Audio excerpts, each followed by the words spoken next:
Welcome everyone to the June 16th regular council meeting. And I'll need a motion to suspend the rules. So moved. Moved by Mr. Creel. Second. Seconded by Mr. Gray. Any discussion? No discussion. All in favor? Those opposed? Motion carries. The clerk would read the revisions.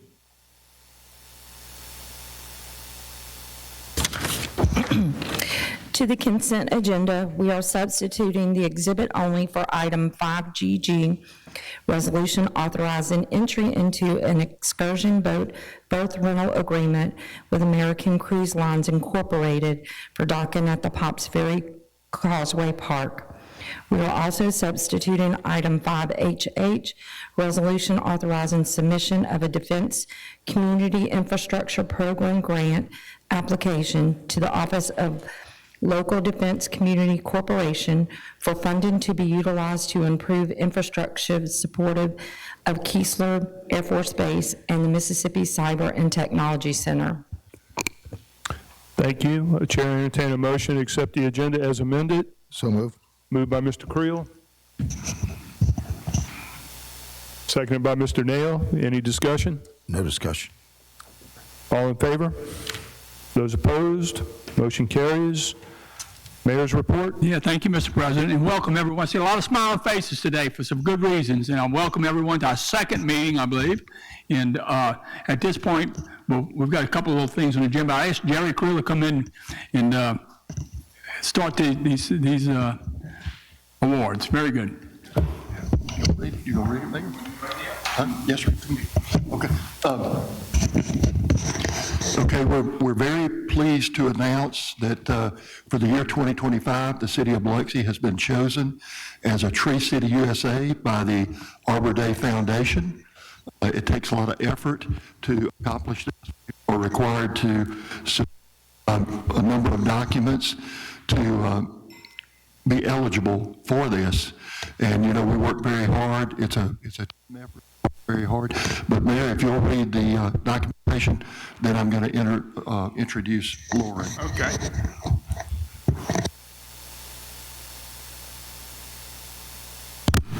Okay. This proclamation, it really means a lot.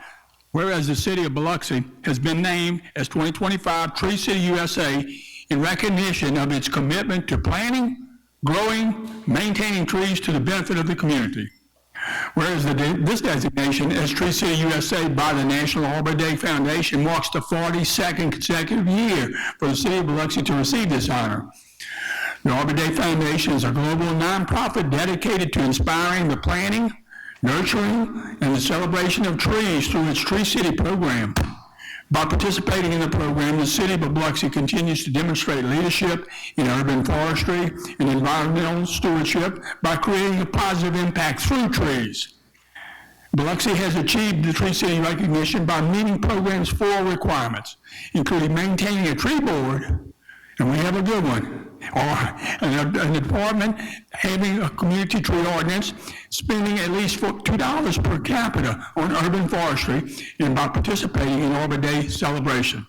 Therefore, I, Andrew Gillich, Mayor of the City of Biloxi, do hereby commend and congratulate the City of Biloxi on earning Tree City designation for the 42nd consecutive year, and therefore reaffirm the city's commitment to planting, preserving, maintaining our community trees and natural resources for the benefit of present and future generations. Thank you.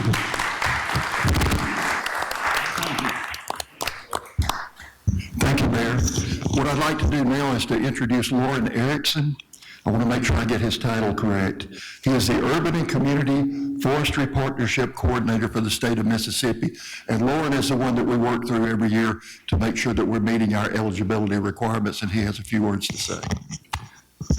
I just want to thank everybody for coming and for your invite. I really do appreciate it. I'm working with York City quite a bit. Actually, the entire coast, we've got a very large grant that we're implementing and administering, and that we're looking forward to that. But 42nd year is a big deal. I think Laurel has 40 something, but Yeah, I know, right? Well, and their mayor's very committed to their program, and that's why they are where they are. But nonetheless, I mean, 42 years is crazy. I've seen a lot of cities that got on it after 20, 25 years. But if you think about it, after 6 or 7 years of it being an actual thing, they jumped on it and stayed on it. There's been an unbroken string of that many years. And I see the commitment. I moved here, if you can't tell, I'm not necessarily from here. I moved here from Seattle on purpose to work with live oaks on the coast. And I did that about 13 years ago. I was landscape director at USM for 10 years, and I was responsible for the friendship oak when part of it fell apart and, you know, all that kind of thing. So I've got a long history with the live oaks, and I care a lot about them. Anyone that'll meet, you know, that's met me will tell you that. So I'm going to continue that. I'm going to continue to work with them in your city. If you've got any questions or any concerns ever, you know, everyone knows how to get a hold of me. They've all got my number. So I'm here to do just that, partner with communities and keep this thing going. And I think it's a fantastic deal. Very, very proud of it. They be getting that photo on.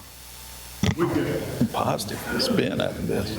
We have, as the mayor said, we have an excellent tree committee, and Susan Peterson is the chairman of the tree committee, and we're going to let her come up. We worked on the magnolia that y'all saved over there, close to a state record. We worked on Danny, guys. some of the tree right outside of here. We've given recommendations, so Susan, did it's you want to say fantastic. something? Oh, I just want to thank everybody for coming, and I love that you're all concerned about our trees in the city of Biloxi, and that's a good thing, and we want to keep our majestic tree program alive, and the city of Biloxi has the only majestic tree program that helps protect our live oaks. So it's very important that we get them registered. Thank you. Absolutely. I'm going to invite them up in just a minute, so.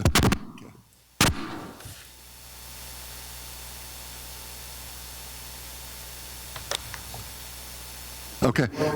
Just lastly, Mayor, I just want to make sure that everyone understands that this was a team effort to put this together. We have a good tree committee. We have planning commission members. I'd like to invite them to come up.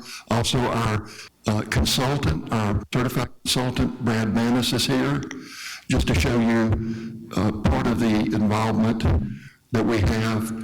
As you know, anytime that we have a case that involves 5 trees or more, we have to go to the tree committee first of all, and then it goes for a public hearing before the planning commission, and even the city council is a big part of the team to help us preserve trees, and we're thankful for everyone. So also Teresa Shelton, who represents Keesler Air Force Base, she's our representative whenever we have a case involving Keesler. So We've This over here. This is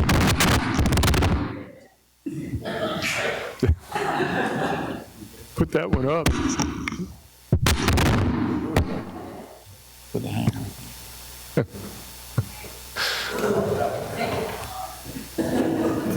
Looks like it's the base. Take that one to Marshall.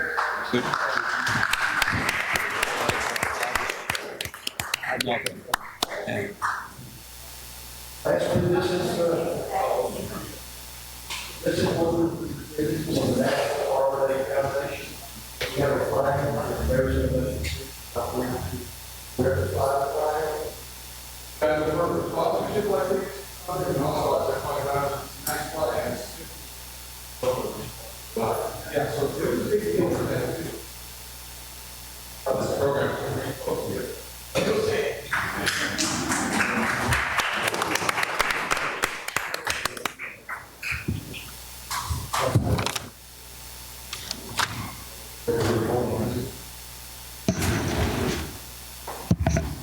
Okay, I think Wendy Powell's here. Got a little something for you. Wow.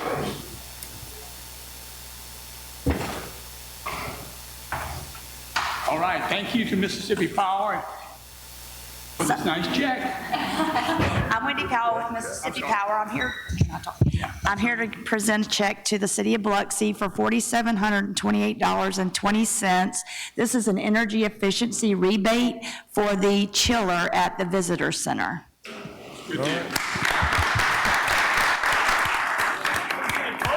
Oh, it always says says City of Biloxi, we know.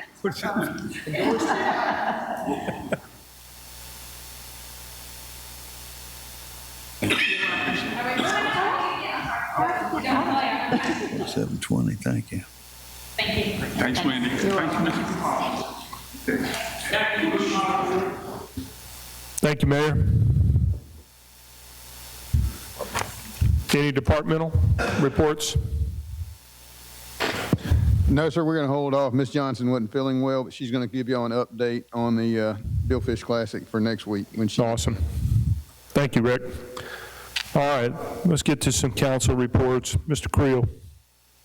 Holy man, how about that? Better steal a second. Let's see. Just follow up from Ward 4 ward meeting we had last Tuesday. I'd like to thank my colleagues for coming in to support. Rick, thank you for showing up, and Assistant Chief Everett and Director Lee, thank you guys for showing up and providing the input and answering questions and showing support for Ward 4. A couple things that came out of it, Ms. Christie. So the red lights at Margaret Sherry and at Sunkist Country Club, is there any way we can get those lights to operate as in the same fashion of Atkinson and Pops Ferry? So right now they both east and west go at the same time, as opposed to intermittent as Pops Ferry and Atkinson. One side goes and then the other side goes. I told them that I would bring that and see if there's I don't know if it has to go to traffic committee or how that happens, if it's a timer or. Yeah, let me look and see what we can do. It won't have to go to traffic committee, it'll just be adjustments to signal, but let me look and see if we have the technology. Okay, yeah, it's like playing Frogger when you don't know where to go left, right, or so that was one concern. Also, Chief, as you well know, there the speed on Pops Ferry alone from Margaret Sherry towards the bridge when it does go to that the 3-lane with the turning lane, it seems like that's a drag race where they're using the turning lane to skirt traffic. So if just as a consideration, if you just monitor the speed on Pops Ferry Road, that'd be great. I know you're doing a wonderful job. You're writing citations, and we appreciate it.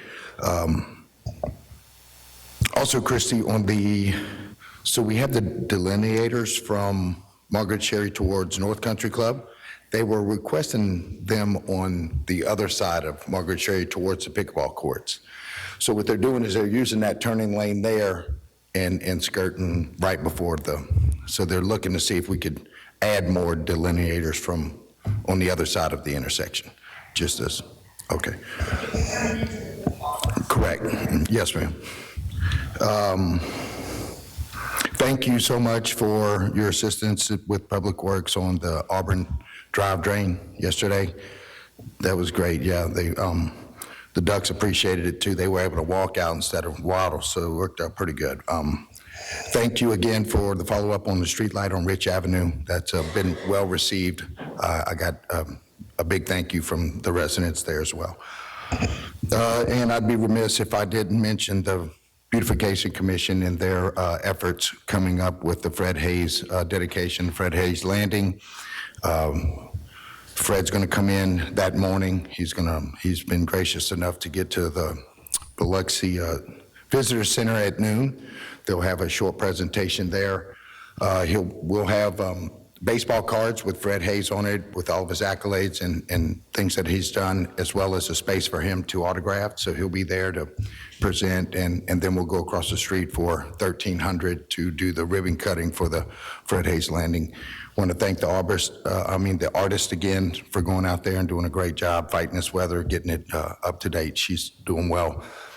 Rachel, thank you so much for all of your assistance with the grant and the funding and staying on top of that, and the communication back and forth with the commission as well. So we'll talk about that again next week as it's coming up, so June the 27th, and that's all I have. Thank you. Thank you, Mr. Creel. Mr. Tisdale. Yes, I'd like to take a moment to thank and recognize our 911 operators for the job that they do. They serve tirelessly. Literally, every call could be a matter of life and death. It's a high-pressure job, and it's not for everybody. But just they have to perform flawlessly every day. It's difficult. That's pressure. So I just wanted to take a moment to recognize them for the efforts and the good work that they do. Thank you, Mr. President. Thank you. Mr. Shoemaker. Just two things today. I know we've had a lot of rain obviously the last 2 days, but I've been in contact with Director Labata, and Public Works has been out. I know, not even with me calling and about issues, but I know they've been out looking at some drainage and ditch issues that we've had. And so I appreciate that. I know there's a lot going on throughout the city, so I appreciate y'all coming out to Wool Market, well needed. And I think we've got a good bit of more rain unfortunately coming, but thank you for that. And secondly, Eagle Point Outfitters, a new business in Eagle Point, some local owners, they live in Eagle Point as well. We had a groundbreaking ribbon cutting I believe it was last Friday. Great store. They're selling fishing equipment, clothes, ice chest, hats, boating equipment, a little bit of everything. So y'all come out, check it out. Eagle Point Outfitters at 8455 West Oak Lawn Road. And that's all I have. Thank you. Thank you, Mr. Shoemaker. Mr. Nail? Yeah, I just wanted to see if there was any update on Hiller Park, on the bathrooms, and we're getting right in the middle of summer.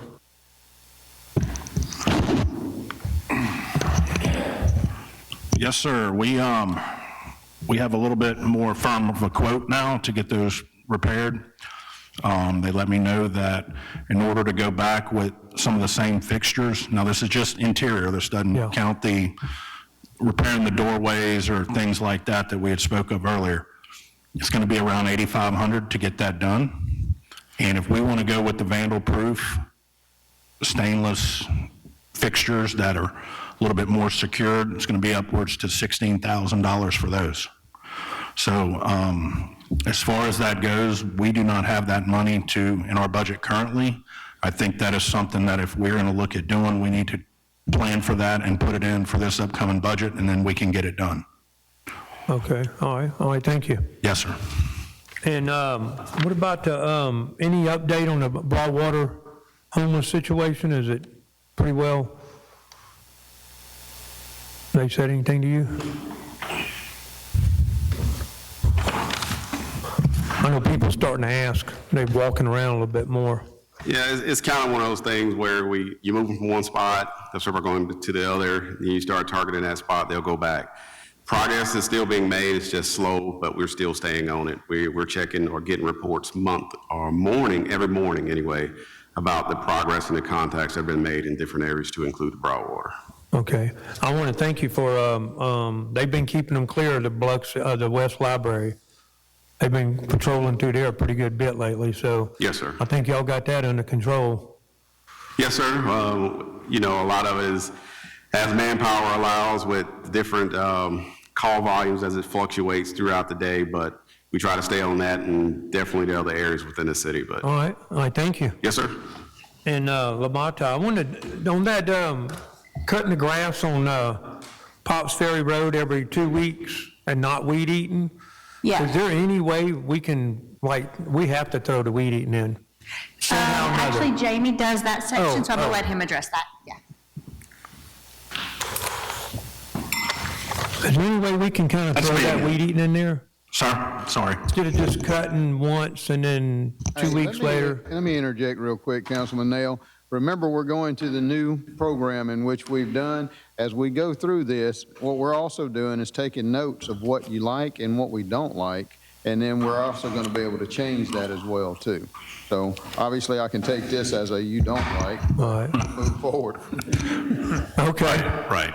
Let me throw my 2 cents in on this too. We talked a lot of times, a lot of the weeding is kind of tripled up by 1 foot of grass and 2 edges. Yep. And we've looked in, and I think our first attempt on doing at least a proof of concept will be on Division Streets, because we have those kinds of situations, and we have a little funding to do in the outside the gate project. So we'll get an idea of what it would cost to do that one time and remove at least the grass cutting and two of the three edging that you would have to do, especially on Ops Ferry Road. But this will apply there, as well as we can push it on the beach, and especially up towards the mall where you have 1 foot of grass and the rest edging to do. So we're going to put some numbers together and see if we can expand that and reduce the amount of edging we have to do, period. Okay.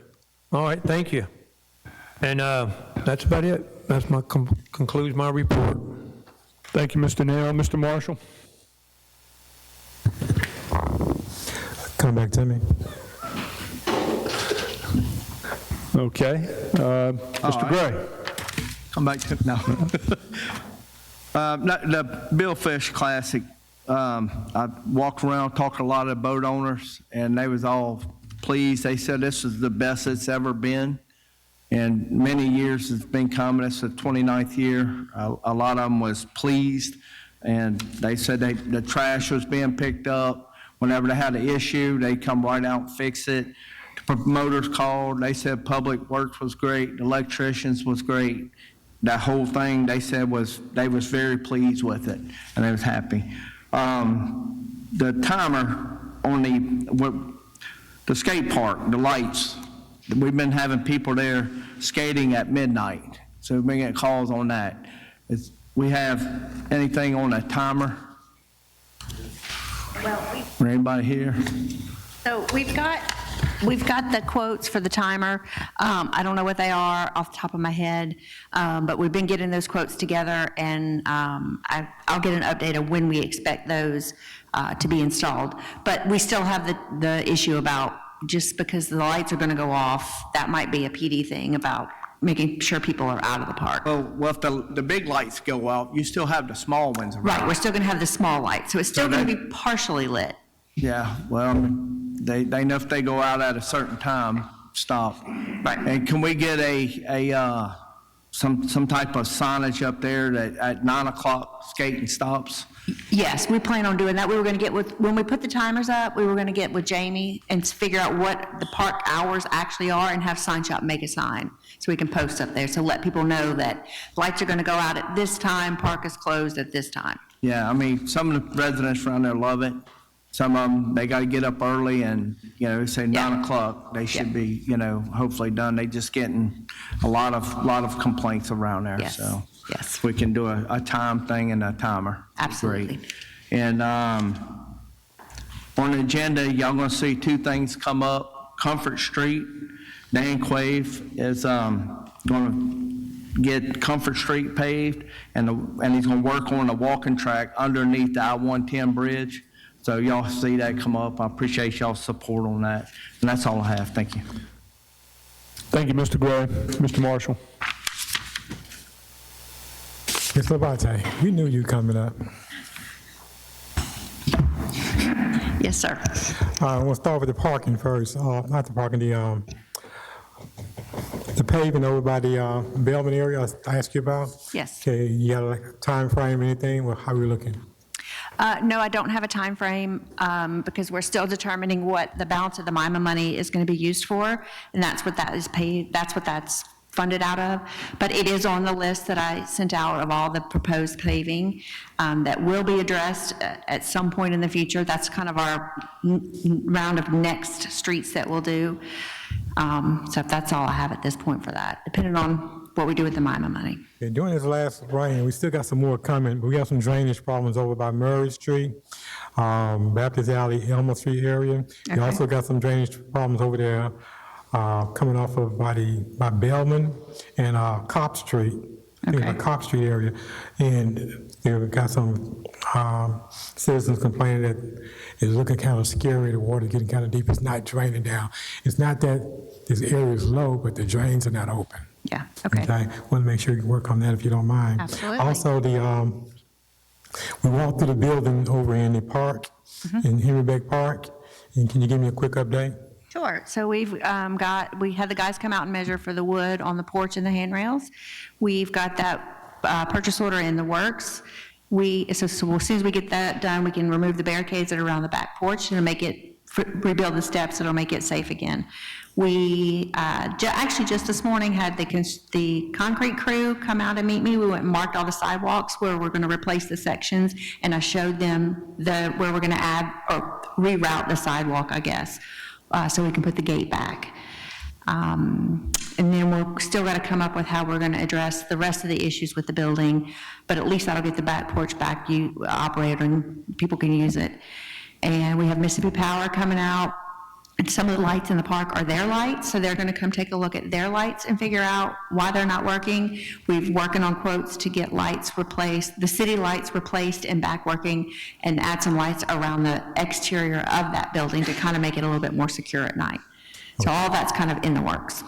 Okay. Also, not taking a dig at my police department, but we had some visitors walking around the park on 4 legs. Never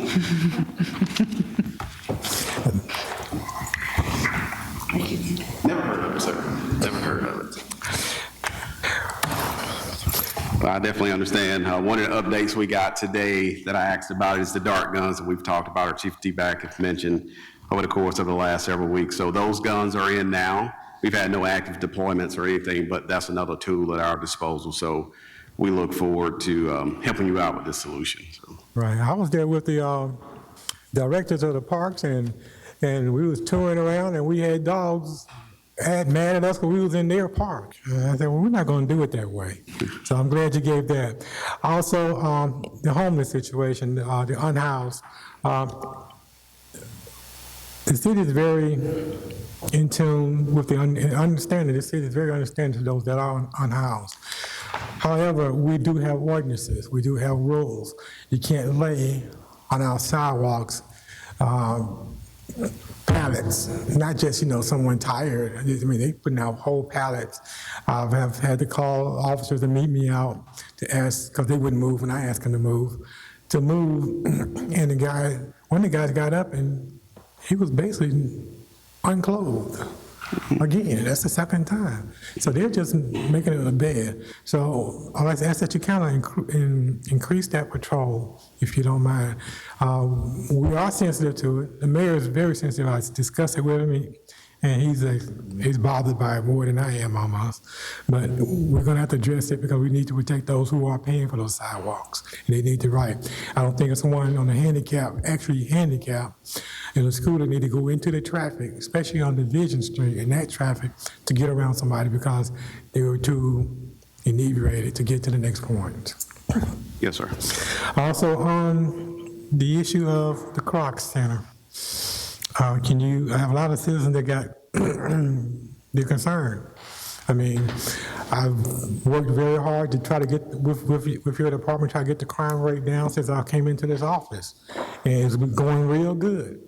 So can you give us an update on what you can without, interfering with your investigation? Yeah, yes, sir, sure. As you know, we're early on in the investigation. We can't really share too many details. We don't want to jeopardize any aspects of the criminal investigation itself.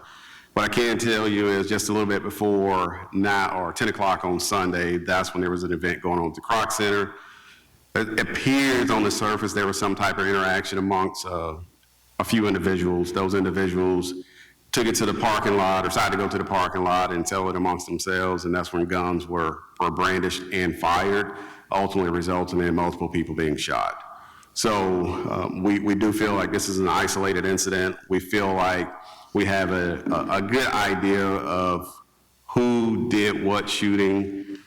We don't think there's any type of inherent risk or threat to the public currently, and I've heard, rumors or statements being made about this is a Croc Center issue. It's not a Croc Center issue. It just happened to be an unfortunate location that our community partners were involved in. So I think we had a good grasp on that. Our team did a really good job, and we look to further this investigation and continue prosecution. So. Right. Okay, yeah, people called and said what's going on at the Croc Center, but I wanted to make sure that we understand that this is not a Croc Center issue. The Croc Center has some of the most strictest rules there could ever be. They're more strict than if the city was operating that center, the rules wouldn't be that strict. They don't allow any cussing, because they're very clear. It is a church. They actually label themselves as a church. When you go there, you are at church. When you're playing ball there, you are playing ball at a church. And they expect that there's no smoking, no drinking. They got so many rules there. I'm careful. So I want to make sure that they are a good neighbor. They are a positive for our community. And for what happened as an elected official, I'm just not happy with that. And it's my understanding, I don't know the rumors, that most of the people involved, they're not from Biloxi? At this very moment of us meeting here, all indicators are pointing towards it's not Biloxi residents. They're all outside the city of Biloxi. Okay. All right. Thank you, sir. Yes, sir.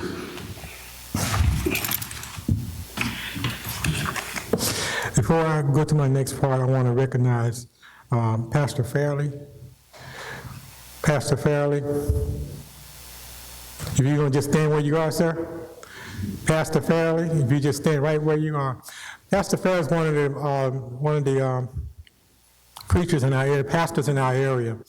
They have a great youth program. They reach out to youth constantly. Constantly. I want to say this. Thank you, Pastor. If you have a youth in your household and you're looking to have a mentor, Main Street Baptist Church doors are open, as well as New Bethel doors are open. There are young deacons there. There are people there, mentors that will talk to your young sons and your young daughters. They're there to help, outreach. They're not going to come and knock on your door. But if you know your child is being disruptive, or you see your child heading down the wrong path, bring them to the church. Talk to the pastor, say, this is what my situation is. If you go to Main Street, if you go to New Bethel, if you go to First Baptist, Dr. Dickey's over there, and you say, I need help, they would find the right deacon or the right church mother that would get with your child and mentor them and talk to them. That is what they do. Not because they're trying to get paid. It has nothing to do with that. It only has to do with the love of God and the community. So there is no excuse. For those parents whose sons or daughters were involved in that incident, my heart goes out to you. My prayers go out to you. But I ask that you please reach out to the churches. If you're from Gulfport, I can name you preacher after pastor after pastor. That'll sit and talk to you. That'll come out. That'll make sure your child, your son, has the right guidance. They're not going to knock on your door. But if you would just take the effort to go there and say, my child needs help, I need help, they will not turn you away. All right. Thank you, sir. Thank you, Mr. Marshall. All right, I got a few things. First of all, I want to commend Public Works and all the departments for dealing with the deluge of water and rain that came down the other day. It coincided, by the way, with high tide, so the water couldn't really flow out either because we had kind of the perfect storm with high tides and rain and that sort of thing. But so I commend you for the effort. I know I contacted Christy and her phone was ringing off the hook. But I do want to highlight a couple of things because we've even positioned it on some of our bond and MIMA targets. Belmont Gardens, I got pictures and videos. I don't know if she forwarded those to you, Christy. Did she send those to you? 4 or 5 of those units, the water came over the banks of the canal that is supposedly supposed to shed all that water away from that facility. This is a senior apartment complex, and 4 or 5 of those units got flooded. So I hope we kind of prioritize that when we come up and talk about this bond in the budget that we're into. Also, Waters View, I spoke to Miss Brenda Scametta and actually went to her house, sat down and walked in the backyard. She had her boots on. and she walked me around. There's a pipe that's still protruding out of the ground that used to be tied into a T, and she said when that was right, she didn't have the flooding that they're experiencing now. Can you give me an update on that, Director?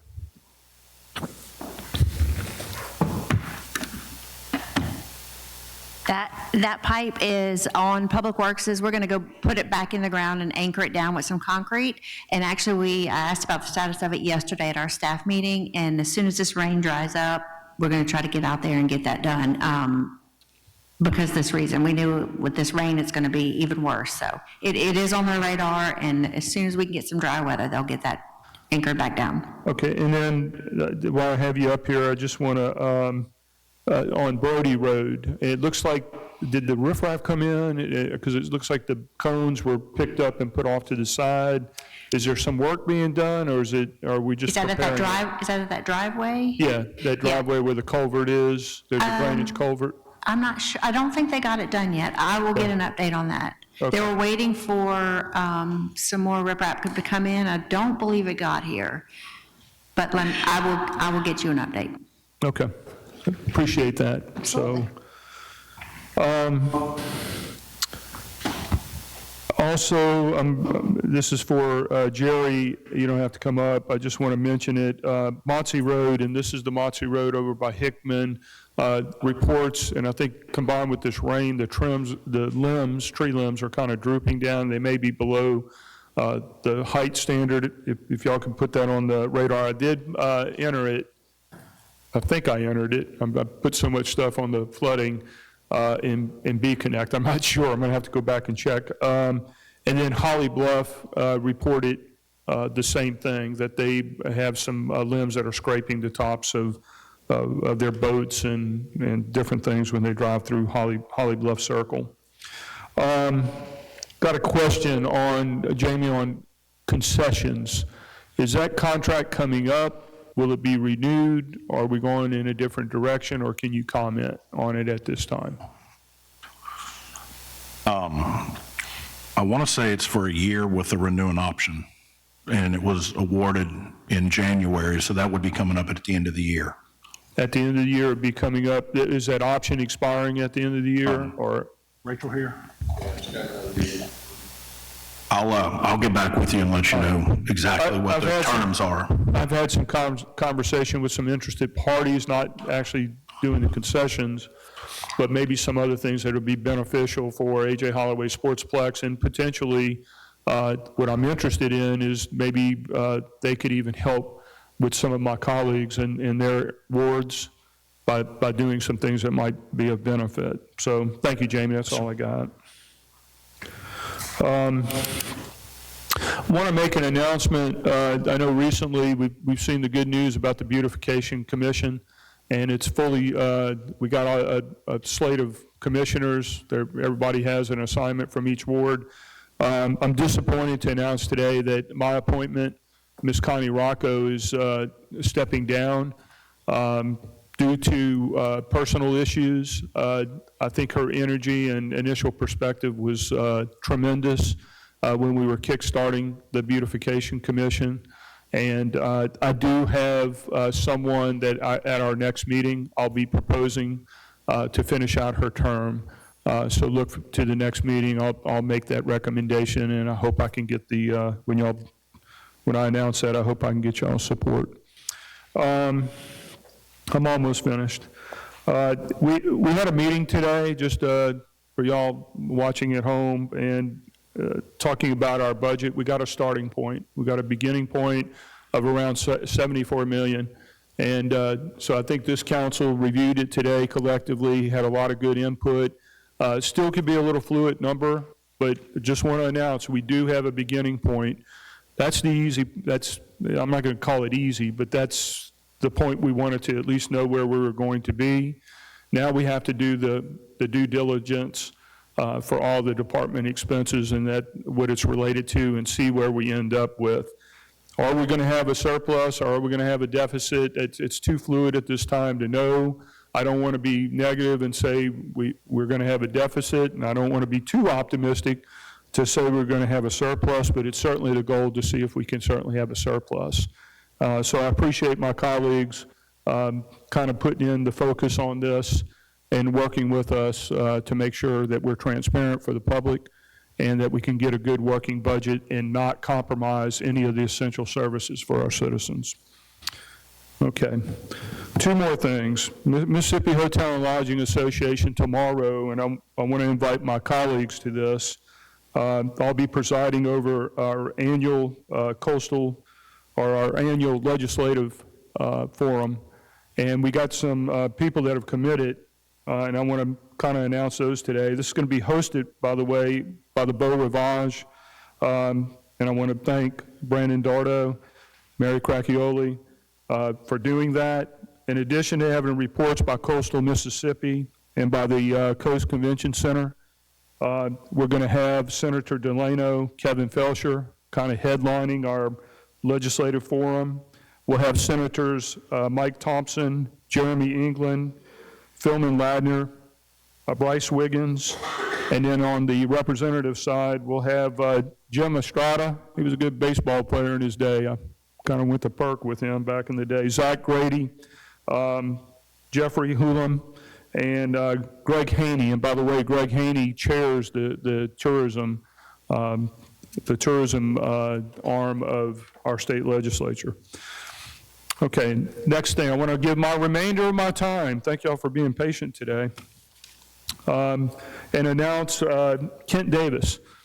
And if Kent, you come on up. And as you're coming up, I also want to recognize Donna Stallone.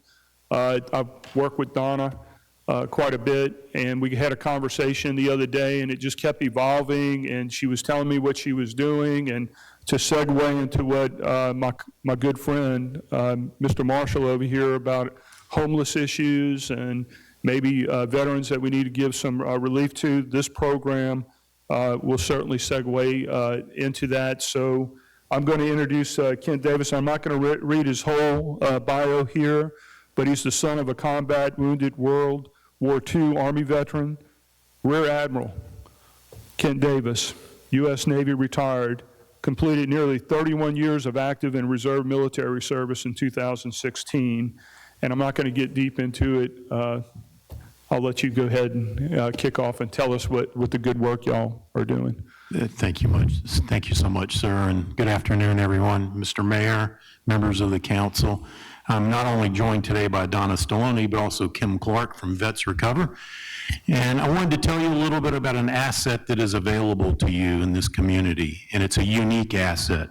You're obviously a military town. I'm retired military. I have a love for everybody who wore the uniform. With Keesler Air Force Base nearby, we work with them. You also have great first responders in your community. That's who we serve.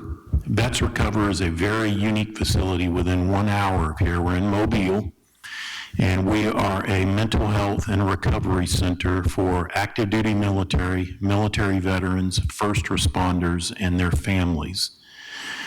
You're not going to find a facility like this within several hours of Biloxi, I assure you, the range of services and the holistic approach that we take. Most veterans and first responders are doing great in life. They don't need any help. But there is a subset that are suffering from some unique issues, and we are here to help our brothers and sisters who just need a little hand up in life. And I just want to tell you about the services that are available, and hopefully you get the word out. And if you know of military, veteran, first responder, or a family member who's in need of our services, we will come get someone. Even if it's 2 a.m., we're open 24 hours a day. If we have to come get someone, that's how serious we are. Kim? We're actually two different 501c3 nonprofit organizations. We don't turn anybody away regardless of their ability to pay. There is a bit of a misconception that all veterans are covered by VA healthcare, and that's not true at all. Most veterans are not covered by VA healthcare. Many veterans don't have private insurance. We do a lot of uncompensated care, including in the indigent community. So we have two arms. Vets Recover is our care arm that provides the direct care to veterans and first responders. And we have a Veterans Endowment Fund that exists to raise money so we can take care of indigent patients that we don't get reimbursed for. We do a lot of that. Over the past year alone, we've provided about $3 million worth of uncompensated care. And the way we do that is through grants and donations to take care of those who need our services. As I mentioned, we not only are there for veterans. A lot of people think because of our name, Vets Recover, we just serve veterans. We actually serve a lot of first responders as well. We're very proud of that. After I retired from the military, I worked in city government, worked with first responders, taught first responders. I have a love for that community as well. We see a lot of the same issues in both communities, the military veteran community and the first responder community. We also find that traditional systems are not always set up to serve those communities, and I'll go into the reasons here shortly why that is. We take a holistic approach. We use a range of services. We have traditional clinicians, full range of therapists, but we also use peer support specialists. These are veterans and first responders themselves. Many, if not all of them, are in recovery themselves, and it just breaks down those barriers in dealing with those communities. We work with families, communities, and the workforce, because our idea, just like if you had a physical illness, you go to a doctor, you get treated, you go back to your life, you move on. That's the goal. It's the same with mental health and addiction issues. We want to get people well, get them back to their families, get them back to their workforce. The councilman, Ward 2, Mr. Marshall, talked about serving people. That's important. That's what we're there for in the community. So why do we need a place like Vets Recover? We're pretty unique. There are very few facilities in the entire country that offer services like we do to those communities. It's because there are some issues that disproportionately affect those communities. And it gets a little sad when you talk about some of this. First of all, in both communities, you see a lot of service-related physical injuries, sometimes chronic pain issues. Those lead to addiction issues sometimes. We see a lot of post-traumatic stress. We commonly think of that in the veteran community, but think about what first responders are exposed to almost on a daily basis. That has an effect on anyone. We deal with difficult issues, sexual trauma issues. In the military especially, just transition back to civilian life or returning from deployment is very, very difficult sometimes. It's tough to turn off that battlefield mentality. We also deal with a lot of stigma issues in those communities. You know, those communities are taught to be tough. I don't need any help. And they're also taught if you mention mental health or addiction issues, boy, it could be a career ender. And we deal with that lingering stigma and the reluctance and sometimes the embarrassment even in dealing with those issues. And we try to break down those barriers. A lot of this, unfortunately, leads to long-term issues like overprescription and addiction, and it's pretty prevalent, unfortunately, in those communities. There are a lot of studies that show you can't use traditional systems in dealing with those communities. Interventions that really work are those that are delivered at least partially by peers, those who have walked in the same shoes as those communities. They can understand what they're going to and talk their language. It really is an effective model to use both traditional clinicians and peer support to support those communities. Next slide. This is the most depressing part of my presentation, and this kind of brings it all home, what we face, at least in the veteran community. So, in September, it's hard to believe, but we stopped to mourn and commemorate the 25th anniversary of the 9/11 attacks. And I think a lot of people in here will always remember where you were on that day. We lost 3,000 great Americans on that day. I spent time in Iraq and Afghanistan. We've lost about 7,000 service members in combat since 9/11. So we've lost about 10,000 Americans in the global war on terror. This is kind of a rhetorical question, but I ask this. Does anybody want to guess how many veterans have taken their own lives via suicide since 9/11? It's pretty shocking. That's the conservative estimate. Some estimates are it's twice that. It could be as high as 400,000 veterans. Veterans are much more likely to take their own lives via suicide, and they're much more likely to be addicted to opioids especially. The suicide rate in the Deep South tends to run about 3 times the rate of the general population. And we see similar rates for addictions, about 3 times as likely to be addicted to opioids in the veteran community. So that's the most depressing part of my presentation, but there's good news. We are one of those that are serving veterans. Nobody can do it alone. The federal VA does a great job. They serve veterans also through something called the VA Community Care Network. You have to be officially enrolled in that. Vets Recover is a member of that VA Community Care Network. We get referrals from right here in Biloxi at the VA Medical Center. We are certified nationally by the Joint Commission, which is a national accreditation body. We are certified by the U.S. Department of Health and Human Services. I think we're certified by everybody that is out there. We provide a range of services from outpatient. These are people who just need an hour of therapy a week. They go back to their job very discreetly. Sometimes people don't even know they come in for outpatient mental health therapy. We do primary care as well. Sometimes there are underlying physical issues leading to mental issues that we deal with as well. We have a full medical staff. Next slide. This is what we're most proud of and a real success story. We have a very comprehensive inpatient residential program. That's a converted school in Mobile. It had been vacant for 15 years. It had been taken over by the homeless.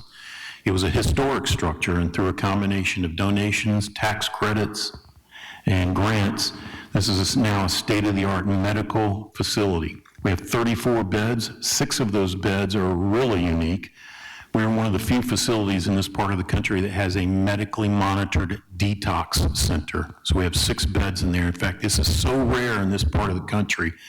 That's the only part of our facility we will admit any adult in need of a medical detox, because those beds are hard to find in this part of the country. Our typical stay in a detox program is about a week, and the typical stay in our residential program is about 40 to 45 days. We've had great success with that with our model, and we use a range of therapies, not only traditional clinicians. We try to think outside the box, and we use music therapy, art therapy, gardening therapy, equine therapy, adventure therapy, and it is a very intensive, accountable program. The vast majority of our patients make it through and come out much better off at the end. Next slide. We are all about the community, both in Mobile and throughout the Gulf Coast. We teach mental health first aid classes. We get grant money for that. We go out into the community and try to just enlighten people on what you should be looking for. It's almost like a CPR class, but it's for mental health issues. We actually administer Narcan out in the community because opioid overdoses are unfortunately pretty prevalent. I bet you the first responders can tell you about the cases that they encounter. We work with the veteran treatment courts in several states. Those are very good diversionary legal programs that have a very low recidivism rate. Next slide. We've had great successes. We are close to 30,000 patients that have come through our programs in the last 8 years, and we're not stopping. We've got big plans. We're eventually going to go into halfway housing and sober living housing. We've just acquired another facility on our 7-acre campus to add more lab space, more medical treatment facilities, even physical therapy to those communities, because there is a real need, as you saw from some of the statistics there. We're open 24 hours a day, and I would beg anyone in this room, if you encounter a first responder or veteran especially who is in need of these services that you think might be going through a crisis, call us. Literally, we will get on the road at 2 a.m. if we have to get someone who's in crisis, and we have saved many lives by intervening in situations just like this. So please use us. We are not in it for the money. We are a nonprofit. I think everybody at Vets Recover does it because they have a passion for it. Almost all of us are veterans or first responders ourselves, and we are here to serve you. So please use us as a close by asset. Thank you so much today. Thank you, Admiral.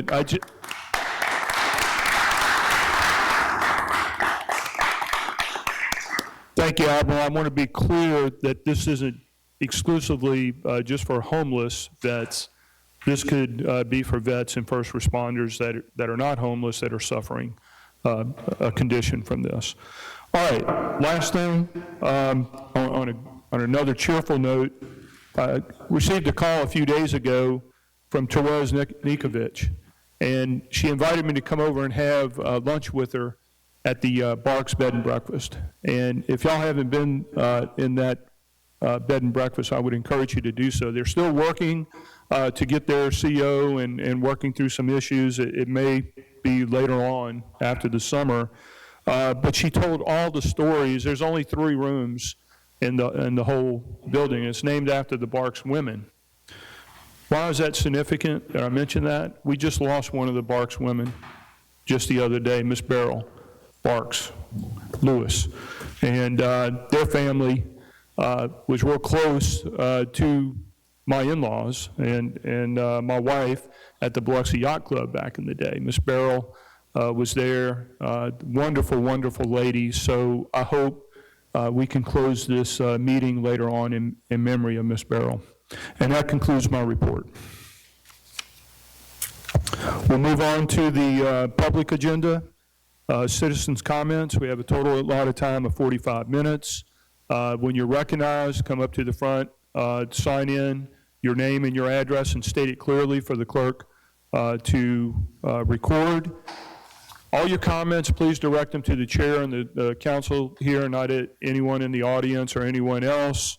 And you can speak on any topic that you feel comfortable to speak about. So we're going to begin on my right today, your left. Anybody on this side of the room would like to speak? Raise your hand to be recognized.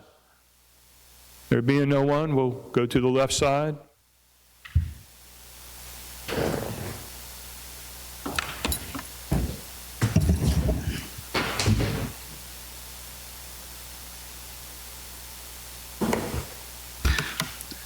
Well, as everybody knows, my name's Albert, and I've been here for the last 5, 6 council meetings, and been raising Cain about all the drainage issues out in Woolmarket.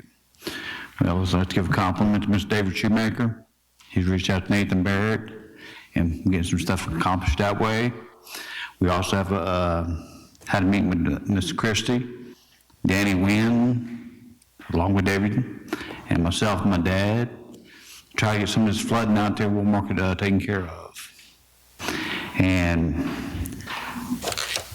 I said, I'm first the one to bring up a gripe, shall I say. But Mr. Marshall, your area's not the only one. I like you, but your area's not the only one who needs policing. And we are short on police staffing. And, you know, everyone I'm listening to up here, it seems like it's all about their area. But Woolmarket's an area too of Biloxi. We don't need to be wrote off. You know, we're paying taxes out there as well. We need police presence as well as you do. We have drug houses out there as well as you do. Hot spots just like you do. I like it, like I said, but you know, just saying like it is. And I would like to say a special thanks to Christy, Danny Wynn, and David for making their time here about a week or so ago to conduct Public Works to talk with us. And I think we come up with a solution, and we all got a deadline of September 1st. And so hopefully we can. Danny was also this past Monday. He came out with one of his partners, and he got a first-hand look at the flooding issue. I know we had an excessive amount of rain, but he got a first-hand look at it. And as soon as he got out, you know, it was like, hey, these are undersized culprits. So I'd just like to tell him thank you about that. And sir, I don't know your name. Rick Weaver. Mr. Weaver, he joined the conversation at the very end. But I'd like to give y'all a big thanks on that right there. And thanks to that debt recovery center too. Thank you very much. Thank you. Anyone else? My left, your right.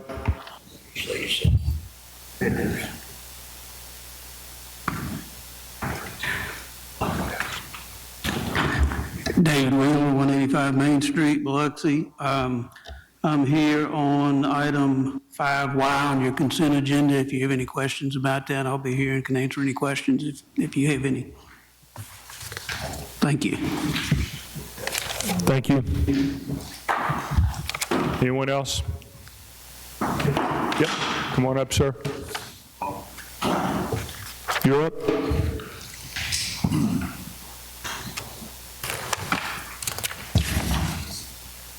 My name is Albert Huffler Senior. I'm with Woolwell Market, and I'm aware that y'all won't develop a bunch of property behind my houses. And my concern is about the wild game that's back there. I mean, they got deer, they got bears, they got bobcats, y'all. And when y'all go to development, that y'all gonna run them out. They're gonna get killed because there ain't nowhere else for them to go. And have y'all ever considered doing something about it?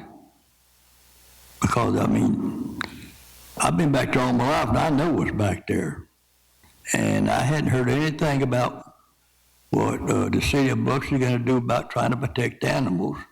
But they go developing that, tearing everything up, they're going to run toward the interstate and get killed because they got nowhere else to go. And I think that ought to be taken into consideration because the animals here before we was. And so they got rights too. And right now, ain't nobody thinking about them. It's the almighty dollar building them houses. And I try to protect them animals. I mean, I feed them a lot. I got them to come up my yard and eat. And it's not right what they're going to do. So I think somebody needs to take into consideration about trying to trap them or get somebody in there to trap them and move to a different location because there's no woods left out there since y'all annexed it. It's build, and there's no more country out there now. It's made like a city. And it's not right for them to go out there and just tear up their habitat and run them out and get them killed. And so, I mean, I think everybody ought to take that into consideration because they got rights too. That's all I got to say. Thank you, sir. Yes, sir. Anyone else? My left, your right? No one? I miss anybody on this side? Citizen comments is now closed. Move on to the policy agenda. Start with the resolutions. Resolution granting conditional use approval to authorize an existing single-family residence to be utilized as a short-term rental upon property situated in an RN20 medium-density multifamily zone and identified as 120 Keller Avenue. Chair, entertain a motion. I'll make a motion. I'll second it. Any discussion? No, I mean, there's short-term rental all around this house here. You got the Bart's Bed and Breakfast 2 doors down. There's a duplex, fourplex right behind this piece of property. So there's short-term rentals all around it already. So I would recommend approving this for special use. Very well said, Mr. Gray. I don't have anything to add. Anybody else? Mr. Tisdale? Yeah, generally, I wouldn't vote in favor of conditional use under these circumstances, but in this particular stretch of Keller Avenue, there are 4 or 5 short-term rentals already established there, so I can go along with this time. Thank you. Thank you, Mr. Tisdale. We'll let the record reflect your comments without prejudice. All right. Any other discussion? All in favor? Those opposed? Motion carries. Next item. Resolution granting conditional use approval to authorize construction of a convenience store with gas sales upon property zoned NB neighborhood business and identified as 13032 Lorraine Road. Chair, entertain a motion. So moved. Moved by Mr. Shoemaker. Is there a second? I'll second. Second by Mr. Gray. Mr. Shoemaker? Director Creel, would you mind just speaking briefly? I know the property is zoned, I think it's permitted right if it was just a convenience store, but we're here today just for the conditional use regarding the actual gasoline part of it. That's true. The only reason it's conditional use, it's NB zoning, surrounded by NB zoning. You have the Family Dollar just to the south of it, the Dollar General across the street. And this is just up from the intersection of Wool Market Road and Lorraine Road on the east side. But that's the only reason it's before you is because of the gas sales. Have you had any opposition or anybody contact your office? We haven't had any complaints about it, no, sir. Okay. Thank you, Mr. Creel. I'll say it's surrounded literally on all four sides by commercial. I've had a couple people reach out to me, not really have an issue with the gas station itself, just with development. They don't want development. I've had a couple of people reach out that they were excited that there was a gas station that was going to be that close. So I think, I'm bring up infrastructure a good bit when we're looking at businesses and developments. I think, Wool Market Road, Lorraine Road, traffic-wise, I think it's going to be utilized by a lot of the residents that are there now. I don't know that we're going to get an influx of new people driving there just for the gas station. So I'm fine with it, and I am going to support it. Thank you. Thank you, Mr. Shoemaker. Mr. Gray? Yeah, there's another gas station right down the road, right? Just a couple 100 feet away to the south of it. No. There's a convenience store there. It's open sometimes. It's not. It does have a gas pump out there, but I don't think that gas pump is active. Okay. Yeah. So, I mean, they've had several gas stations right up. They have one right down the road that's condemned now, but this is not the first one coming in that neighborhood. That's right. Yes, sir. All right. That's all I have. Thank you. No other comments? All in favor? Those opposed? Motion carries. Next item.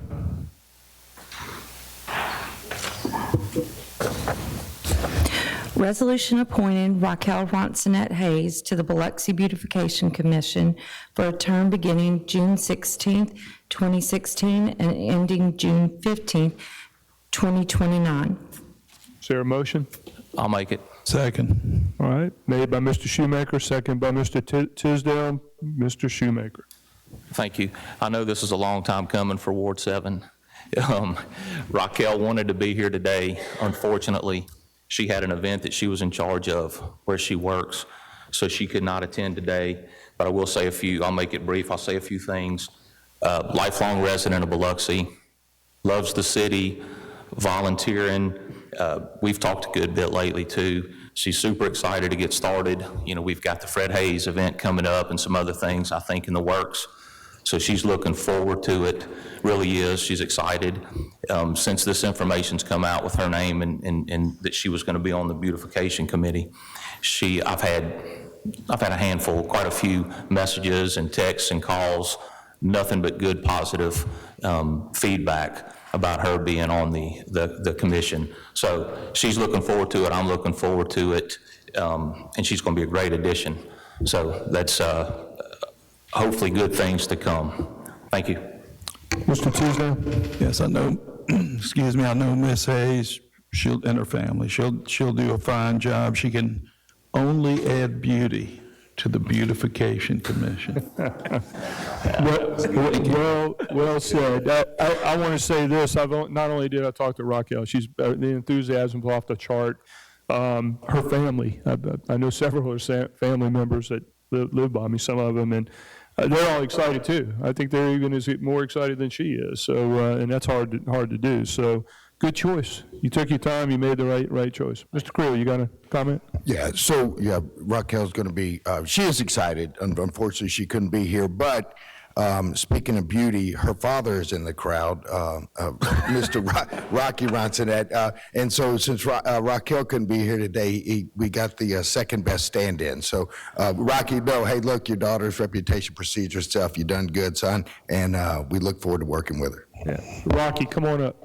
Come on up. We got. Hey, proud daddy has to say something. Come on up.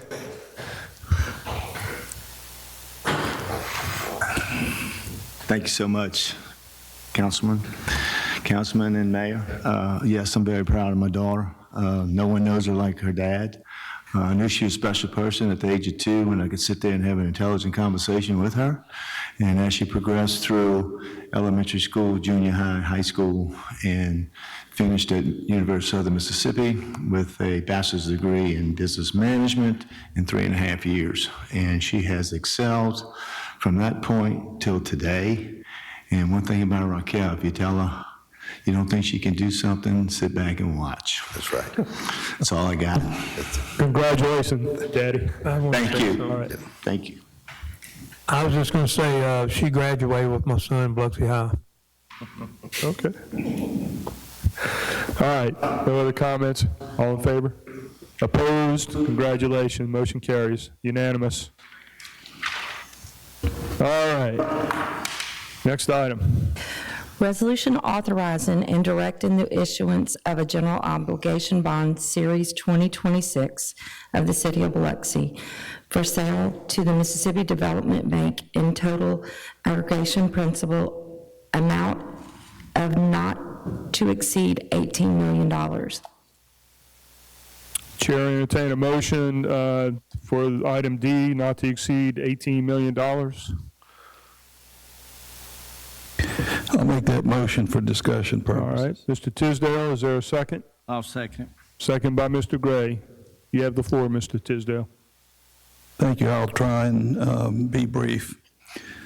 I will share with everybody who's watching and here present that when we first started talking about projects that we wanted to see done in the city, the mayor had some projects that he wanted done, and the council members also had some projects that we wanted done in our wards. So I put together a survey and then met with the council members individually. And until this moment, we haven't met collectively, but I have spoken with each of them individually. I put a survey together, and we were and asked for a response, and they all responded. And we've got a consensus on what the council would like to see done, some in their ward. So everybody here on the council has had some input on this, and this was done last March. And I visit a few groups on Facebook, and folks want to know what projects we've been talking about or what we're looking about, and there's never been a project list put out there, but in fact, there has been. At my ward meeting in March, the mayor was kind enough to come out. He had his list. Mine was similar to his, just designed a little differently. So you can find that out there. I think, I was going to say maybe WLOX had showed something about that, but it's out there, and it's still there on my website from, I think it's dated March 6th or March 9th. But having said that, and looking at, and the mayor didn't get everything that he wanted on this list. And council members, there's some things we wanted and didn't get. But the point I'm trying to make is we've compiled a list.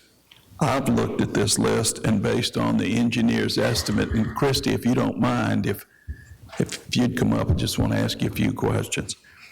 And the total that I'm looking at came to a little over $14 million, $14,046,299 to be exact. And these were based on the estimates from the costs that we got from the engineers for these projects.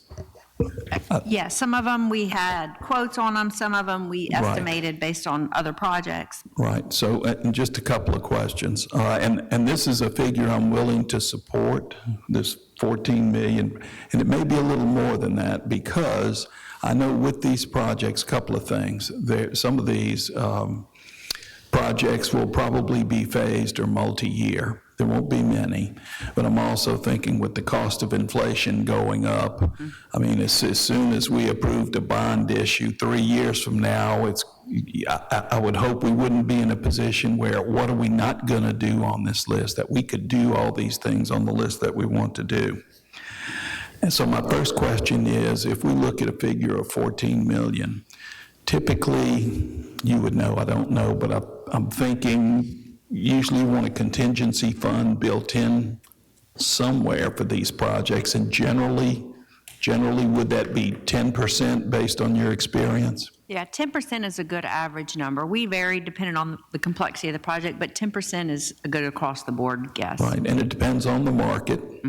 So you all have a feel for that. Is there an algorithm or formula that you used? I was cross-examined by an engineer, so and I'm not an engineer. But there's, based on recent market bids that we've received recently, I'm sure you meet, I know you're in the same building with Walt Rohde. He's dealing with costs and change orders with all these FEMA-related projects. So if we were going to look at a contingency fund, in addition, if we've got $14 million worth of projects, and it seems to me we would want to add at least another $1 million to that. 1.4. Yep, I mean, The algorithm is 14 million times 1.1. That's 1.4. Okay, right. That's the algorithm. Yes, what algorithm? Yeah. Thank you, Mr. Mayor. Never give that man a microphone, never. So I didn't. So having said that, my first thought is we've got $14 million worth of projects, but if we're going to get these projects done, if this bond proposal is approved, then to get these projects done is probably to be sure, and we still can't be sure. Correct. Because it may be inflation jumps 4% one year, as it did one year, was about 8%, I think. But that's what I'm looking at least $14 million for the projects that the mayor wanted, the consensus from the council of what we would do for the mayor's projects and what we would do for the projects we wanted in our wards. Also on a table I put together, because we know there's another funding source, that's the Mississippi Infrastructure Modernization Act. We call it MIMA. We get funds. Thank you, Christy. Mr. Weaver or Mayor, could we not earmark some of those MIMA funds to retire or to handle this bond debt? I think Jason Thomas and Lindsay will tell you that the MIMA source for the debt service related to the MIMA qualified projects are certainly the source. So it would be, you're borrowing, let's say, using 1.1 times 14, borrowing, say, 15.4 million. MIMA related projects, that could be a source for the debt service for the length of the 15 million, is that what we said? Yeah, so the debt service is not like your traditional millage-backed debt service. It's an anticipated grant used to debt service. So you can offset, what you would be paying from millage, so to speak, if you had to go add that to the debt service mill by that amount. Right. And I think that was about 12 million, wasn't it? MIMA stuff. I'm not sure what your list. 6. MIMA qualified. Yeah, so that debt service could be handled. Right, we're pledging those state funds to float the bond, basically, the MIMA funds for those projects that are eligible. Right, and I think that we were talking about 1.3 million a year, something like 1.4, 1.4 million a year. May get to that a little later, so have your calculators out is all I can tell you. I can give you an algorithm too if you want. You scare me, you and the algorithms, you scare me. Having said that, I'll leave that right there, and I gave all my colleagues up here a copy of the handout. Mayor, Rick, I've got one for you. It's essentially the same. It's several months old now, but. Mr. Tisdale, I want to thank you you put a lot of effort and work and put a lot of reports together for the council to look at, and that's been invaluable. So thank you for. I have some comments later, Mr. President. Thank you. I appreciate that. I just want, before we move on to Mr. Gray, following up on some of Paul's comments, and this is for Peter. So today, if we don't approve this as is, or do we simply fill in the number, or would it require an amendment to up to a different amount? I'll defer to Jane on that. I think the primary thing we're looking for today is a number. Is a number. So would that be an amendment that we would amend it to say up to not to exceed, or do we need a firm number? An amendment to give you the firm number. Well, I think that's important as we have these conversations. If you want to have a lower maximum number, then yes, I think you would have to amend this resolution. Okay, so we would amend it to say not to exceed?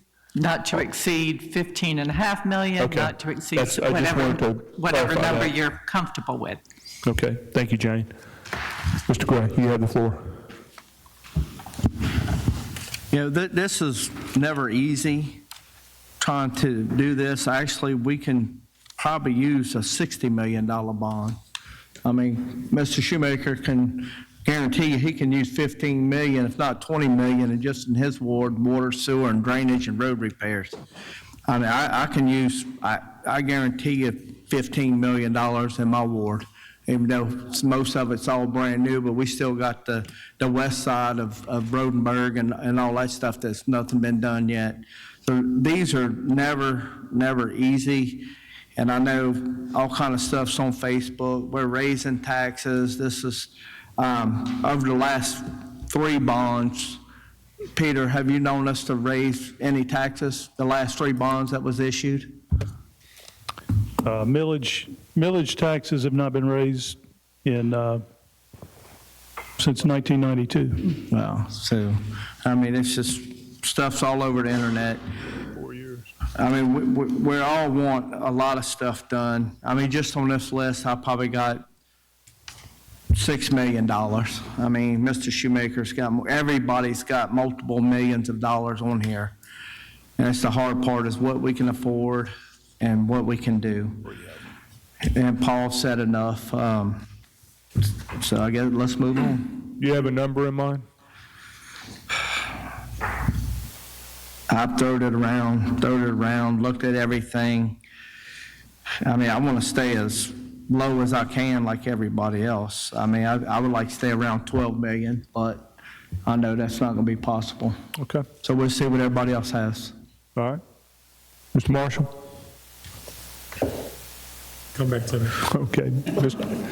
Mr. Nail? Okay, we are going to pay off another bond that's already out there with this too, huh? There's some debt service that will Yeah. go away About 18 in a year and a half. Oh, no, we did? Oh, okay. I'm comfortable with the 18. All right. Mr. Creel?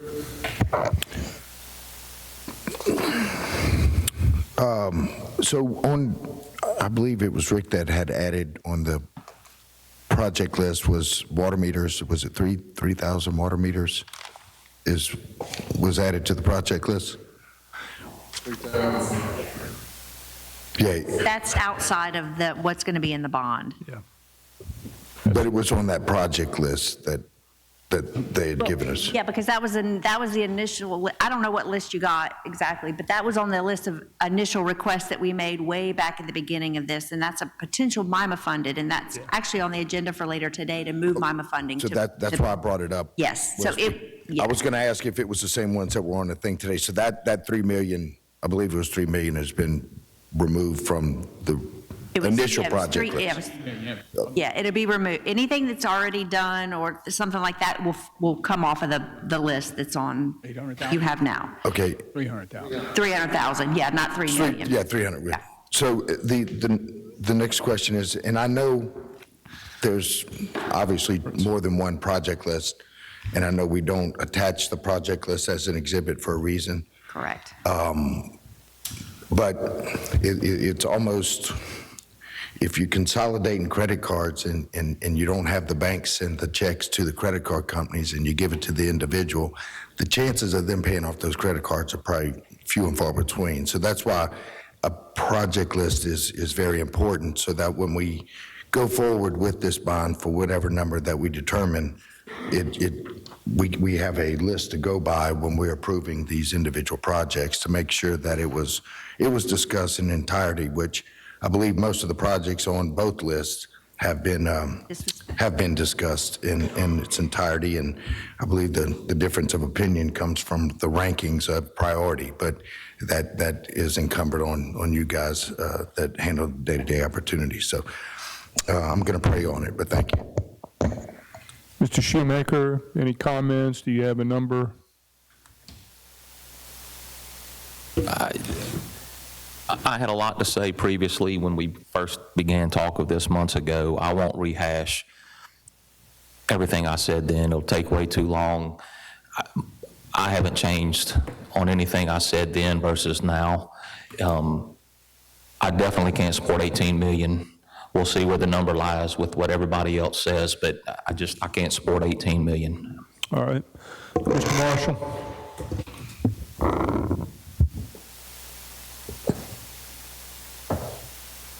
It seems to me that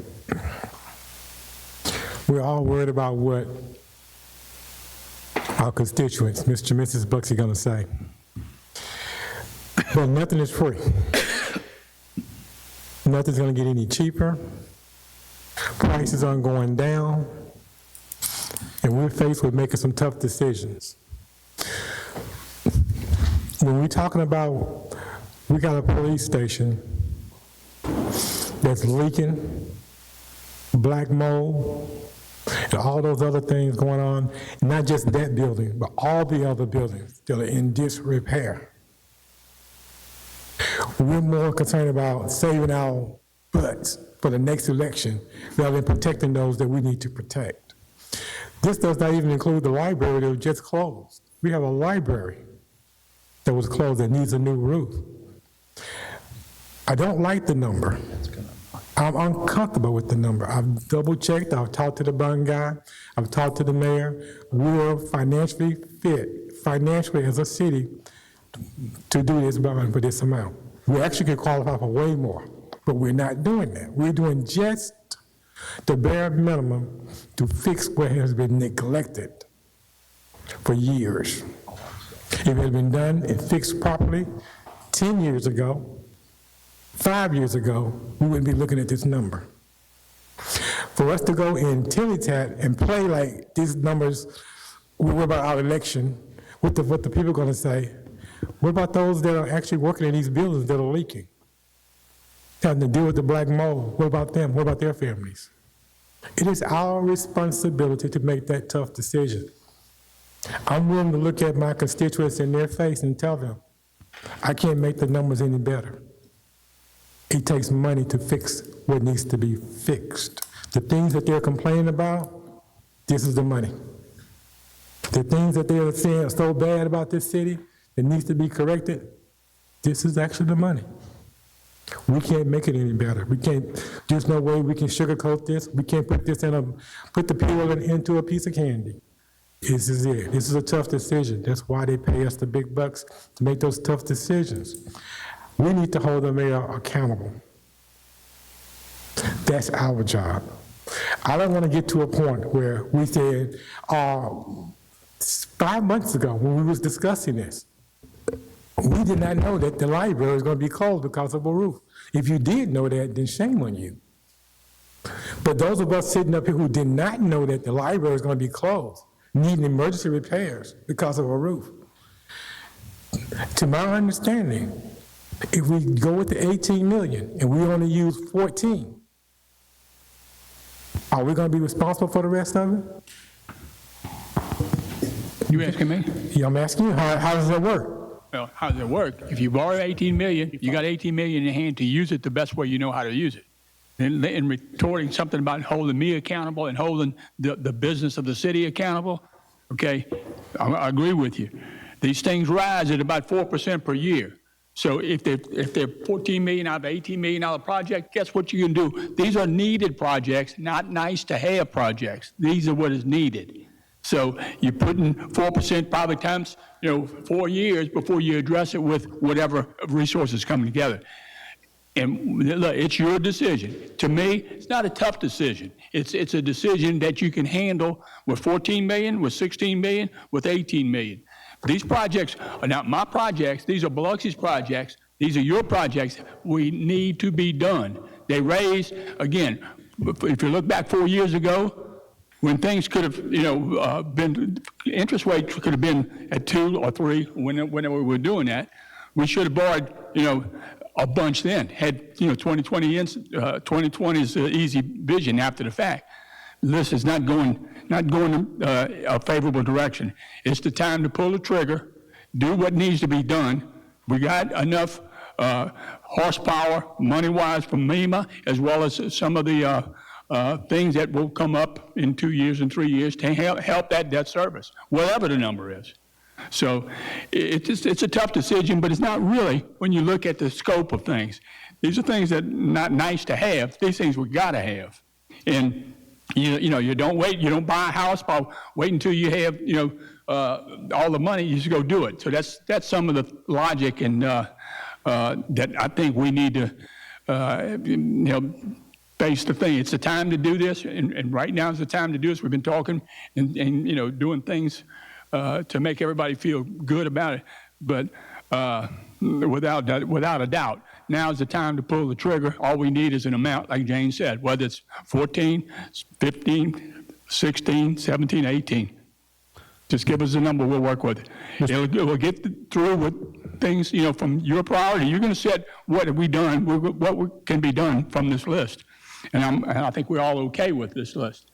And we've actually, scoped out the amount of money and the number of days it's going to take to do it, the number of days to actually prepare the bid documents. And it's straightforward. We just got to pull the trigger. Are you comfortable in saying that you've trimmed off as much fat as possible on this to get, this is the things that are just absolutely necessary to put the city in the best position? You're right. That will be our job, to make sure that the city is in its best position. Tough decision, but it is our decision, it is our job to make sure that the city is in the best position. And that's why I'm going to support it. Mr. Marshall, you had a question, if I understood it, if we don't use it, the excess, what happens? I'm good with the answer. I'm good with the answer. Ms. Marnardi up here to maybe answer that question. I think you addressed this, but maybe you were out of the room or something, but could you address, I think we got to spend 1%, like 85% or something like that over 3 years. In order for the interest on the bonds to be exempt from federal taxation, you have to have a reasonable expectation that you can spend 85% of it within 3 years. Yeah. Okay. Mayor, CEO, may I ask you, based on your scheduling, how does that look? It's good. I mean, we could spend $18 million without an issue. We've actually put the number of days, and we have, I think, the resources that maybe on paving, some of these other things that we have under contract that we don't need a lot of specs on, that cost, I don't know how many thousands of dollars a ton of asphalt, but we can actually, we can scope out and put a critical path on these projects when they start, when they get done. And the debt service rush rocks, I think we're talking 15 years? 20, yeah. So that's, easy 20 payments on them per year. Good question. Okay. We do it with the ballpark. That's a good question. So, in just a follow-up, if we had done this, if this was done prior to the 4 new councilmen being all here, would it have been less as far as doing the bond? Would it have costed less? I'm sorry? If this bond would have been done 3 years ago, prior to... Oh, would it have cost less 3 years ago? Yes. I don't know the answer to that. I don't remember what interest rates were 3 years ago. The cost of your projects probably would have been less. Right. But the cost of your debt service would have been a function of how much you borrowed and the interest rate. I just don't recall what it was. When did we borrow $14 million on the ballpark? 2022, I believe. 4 years ago. 2%. Yep. 2020 and 2021 rates were 2, but by 2022, we were starting to rise. And not only we pull the trigger on that, we pull the trigger on some debt that the Biloxi was related to on the utility authority, which was significant. Yeah, we did refundings during the pandemic when interest rates went lower than I had ever seen them in my life. We refunded the utility authority bonds and the stadium bonds and the other 2014 bonds. I think the stadium bond saved us $300,000 a year. It was a good bet. Now, Jason, Lindsay, we're still looking at about 4.5 to 5 on this? 4.25. 4.25, okay. So the dollars per for payment are not that significant, so we can fade I mean, literally, where we get eaten up is the cost. If you wait a year, it's going to rise at least 6% of construction, and if it road and bridge, it's probably, 10 or 15%. Is that right? So that's per year. Every year you wait, it's going to cost you more. So if you have to save it up a little bit, you better be saving a lot more than you think you have to save to do it. So I'm looking at it like this. If we wait, we're going to cost us more. That's right. So that's a waste of money.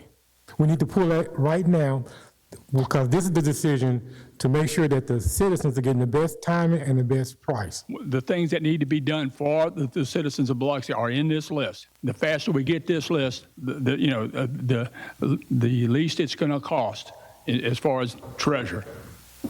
I have constituents, Mr. and Mrs. Biloxi, in my area. They don't like it. I don't like it either. But I have to make a decision that's going to be what's best for the city. Well, I think the decision that needs to be decided is whether you want to wait a few years to pay for these things that need to be done, and it's going to cost you probably 10, 15% versus the per annum that you pay while doing it now. That's either way you go, what you're saying is that pay now at a good price, pay more at a later price. But these are projects that has to be done. And you still have to figure out where the money's going to come from. At least we have identified this is the capital that we need in order to do the capital projects that we're asking to do. So the police station, you keep using it, but there are other projects too. If this had been done 10 years ago, 5 years ago, would it have cost us way less? We could have saved money. Most of these things are 20, 25 years old that are breaking down. And, every time we have an emergency, it has to be done right away. So, but this gives us a chance to get in front of the curve. So we're going to, in other words, we're getting ahead of the game, right, even though we're still behind the game. No. We said 10 years ago, we're stepping in now, we're a little bit behind. Many of these things are 20 years old. Okay. All right. Yeah. All right. Thank you, sir. Thank you, Mr. Marshall. Do you have a follow-up or not? Yeah, just real quick. So the 85% of the up to 18 million, the 15.3, you said has to be spent within 3 years. Now, is that allocated or spent and completed? I believe it's spent, So or at least committed. At least committed. Okay, so it doesn't have to be, the project doesn't have to, similar to CDBG where it has to be done. Contracted, probably. Okay, so this is just okay. Thank you. I got a question, Kenny. I got one too. All right. These projects, do they have to be listed out to get the money? I mean, do you have to turn in a list of the projects that we're doing? When the bonds have been issued, we do a resolution where you receive the proceeds of the bonds into the budget, and then it's up to you all to appropriate that money into the projects where you want them to go.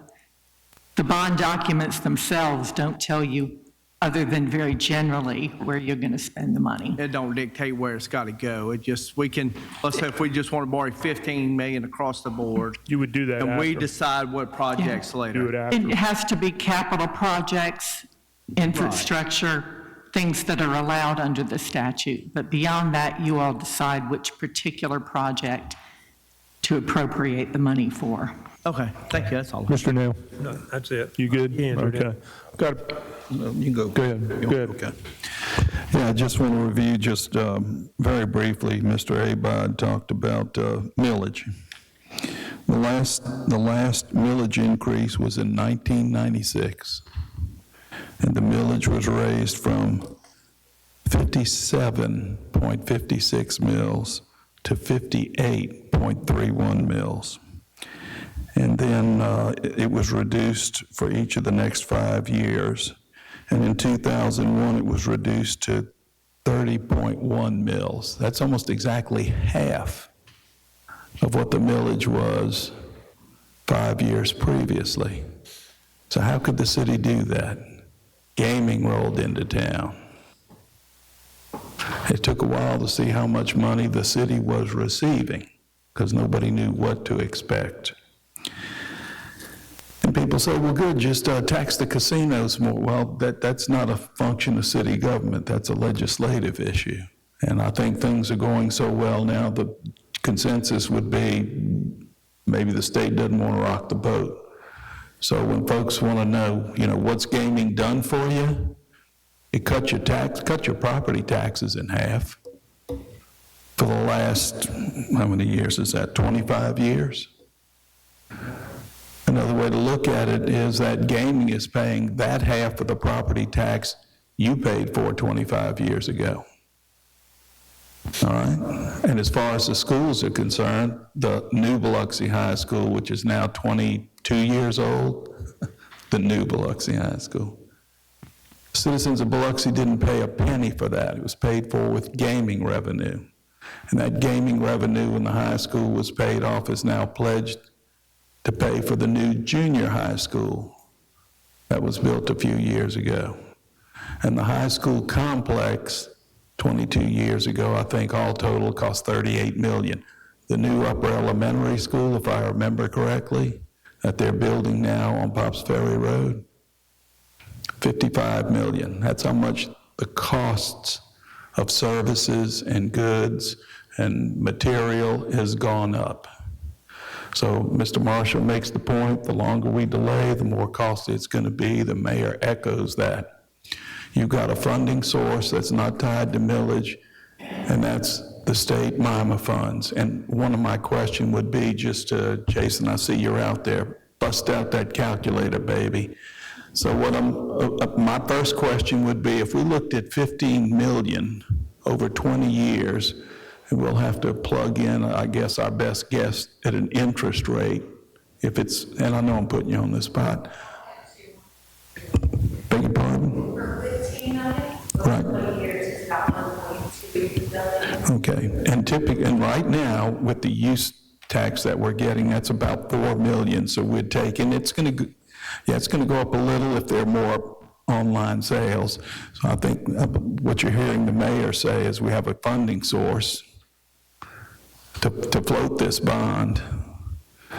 And if there is a millage increase, it wouldn't. Exactly. I mean, that wouldn't, the millage wouldn't be involved. It's coming from pledge funds or anticipated grants from the state. So there's no question that these major projects on this list have got to be done. We talk about the police department and the roof. It's got to be done. There are a number of projects, and I gave you all a copy of my list just so you can see what the consensus is. And having said that, what I would say is whatever the number is, and that's the purpose of this discussion, is to come to a number that enough of us can support. Well, I was on a roll and I lost that thought. All right. Oh, no. We can come back to you. That is, no, don't come back to me. I got a question. And that is, wait just a moment, that whatever that number is, we need to stick with the projects here that we pretty much, with the feedback I've gotten, there are some things we'd love to see on there that aren't on there. There are other things we're grateful they're on there, but that's the thing. Whatever that number is, we got to get these projects done. So I'll just leave it at that. Thank you. Mr. Gray. How much, we have a bond fixing to fall off next year, right? Yes. Yeah, April of 27, I think we finished the 2012 bonds. And how much was that bond for? About $500,000. Payment. What's our annual payment on the 2012 bonds?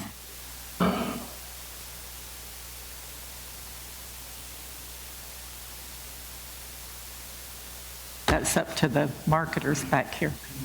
Probably within a year, but almost a year.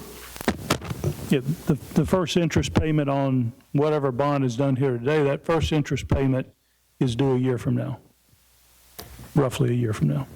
Okay. But how much was the other bond? 5 million? Was that for the AJ Holloway Field? No, the 2012 bonds, I forget what they were issued for. I mean, I'm just trying to see. But I think the debt service on those is between 500,000 and $1 million, I think closer to 500,000. A year? That's what the debt service was? I believe so. And then the next year, the 2016 bonds will finish up, and that will free up about 1.3 million a year. And how much is this bond if we did 18 million, just to say, how much would that cost? I believe I heard Ms. Ray say 1.3 million. 1.3, 1.4 million for 18 million. So the city's debt service will drop off by about 600,000 in FY '28, and then another close to 800,000 in FY '30. The related part of this bond is not the project of mine development. Layering financing. Sir, if you're going to speak, you're going to have to come up to the microphone.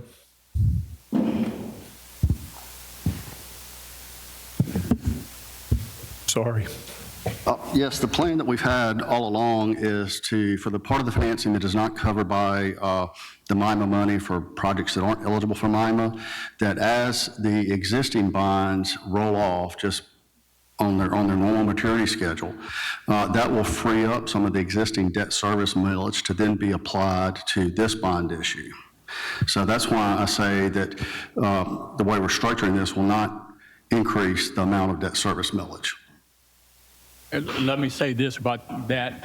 Okay, so in FY '30, we'll have freed 300,000 plus another 1.3 million a year if we do not mess with the debt service millage. Right. Is that right? So then, if we wanted to use MIMA, or we could use those 2 mills to pay the debt. You could. Of course, that presumes that there's no more debt issued between now and then that those revenues would need to be used for. And if I understood you, and thank you for mentioning this, because there are some projects on this list that are not MIMA eligible, but you pointed out where those funds could come from. That's right. Thank you, sir. Thank you, Jason. So, I mean, I said, we can use 60 million. Okay, like I said, I appreciate y'all answering them questions. Thank y'all. Mr. Marshall. Yeah, we can use 60 million, but what the administration has put together is the 18 million that we gotta have. And that's what we're gonna stick with. And I think that's what we should stick with. He's not asking for the 60 million. He could use it. But he's saying, this is right here, you're gonna pay for it now, or you're gonna really pay for it later, and you're gonna hurt worse. Thank you, Mr. Marshall. Any other comments before we get to potential amendments? Any other comments? Okay.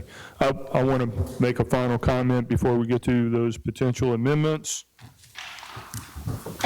First, I want to, believe it or not, I want to thank Wendy Lawley and some concerned citizens that it gained their interest on what the city actions are. $18 million, that's a big number. And I want to remind my colleagues, Mr. Tisdale, Mr. Shoemaker, and the freshman council members that came on, when we talked about this last budget cycle, we threw out a figure of $10 million. That's what we said. That's what we told Mr. and Mrs. Biloxi, $10 million. And I know things change, and theoretically, all the comments up here are not wrong.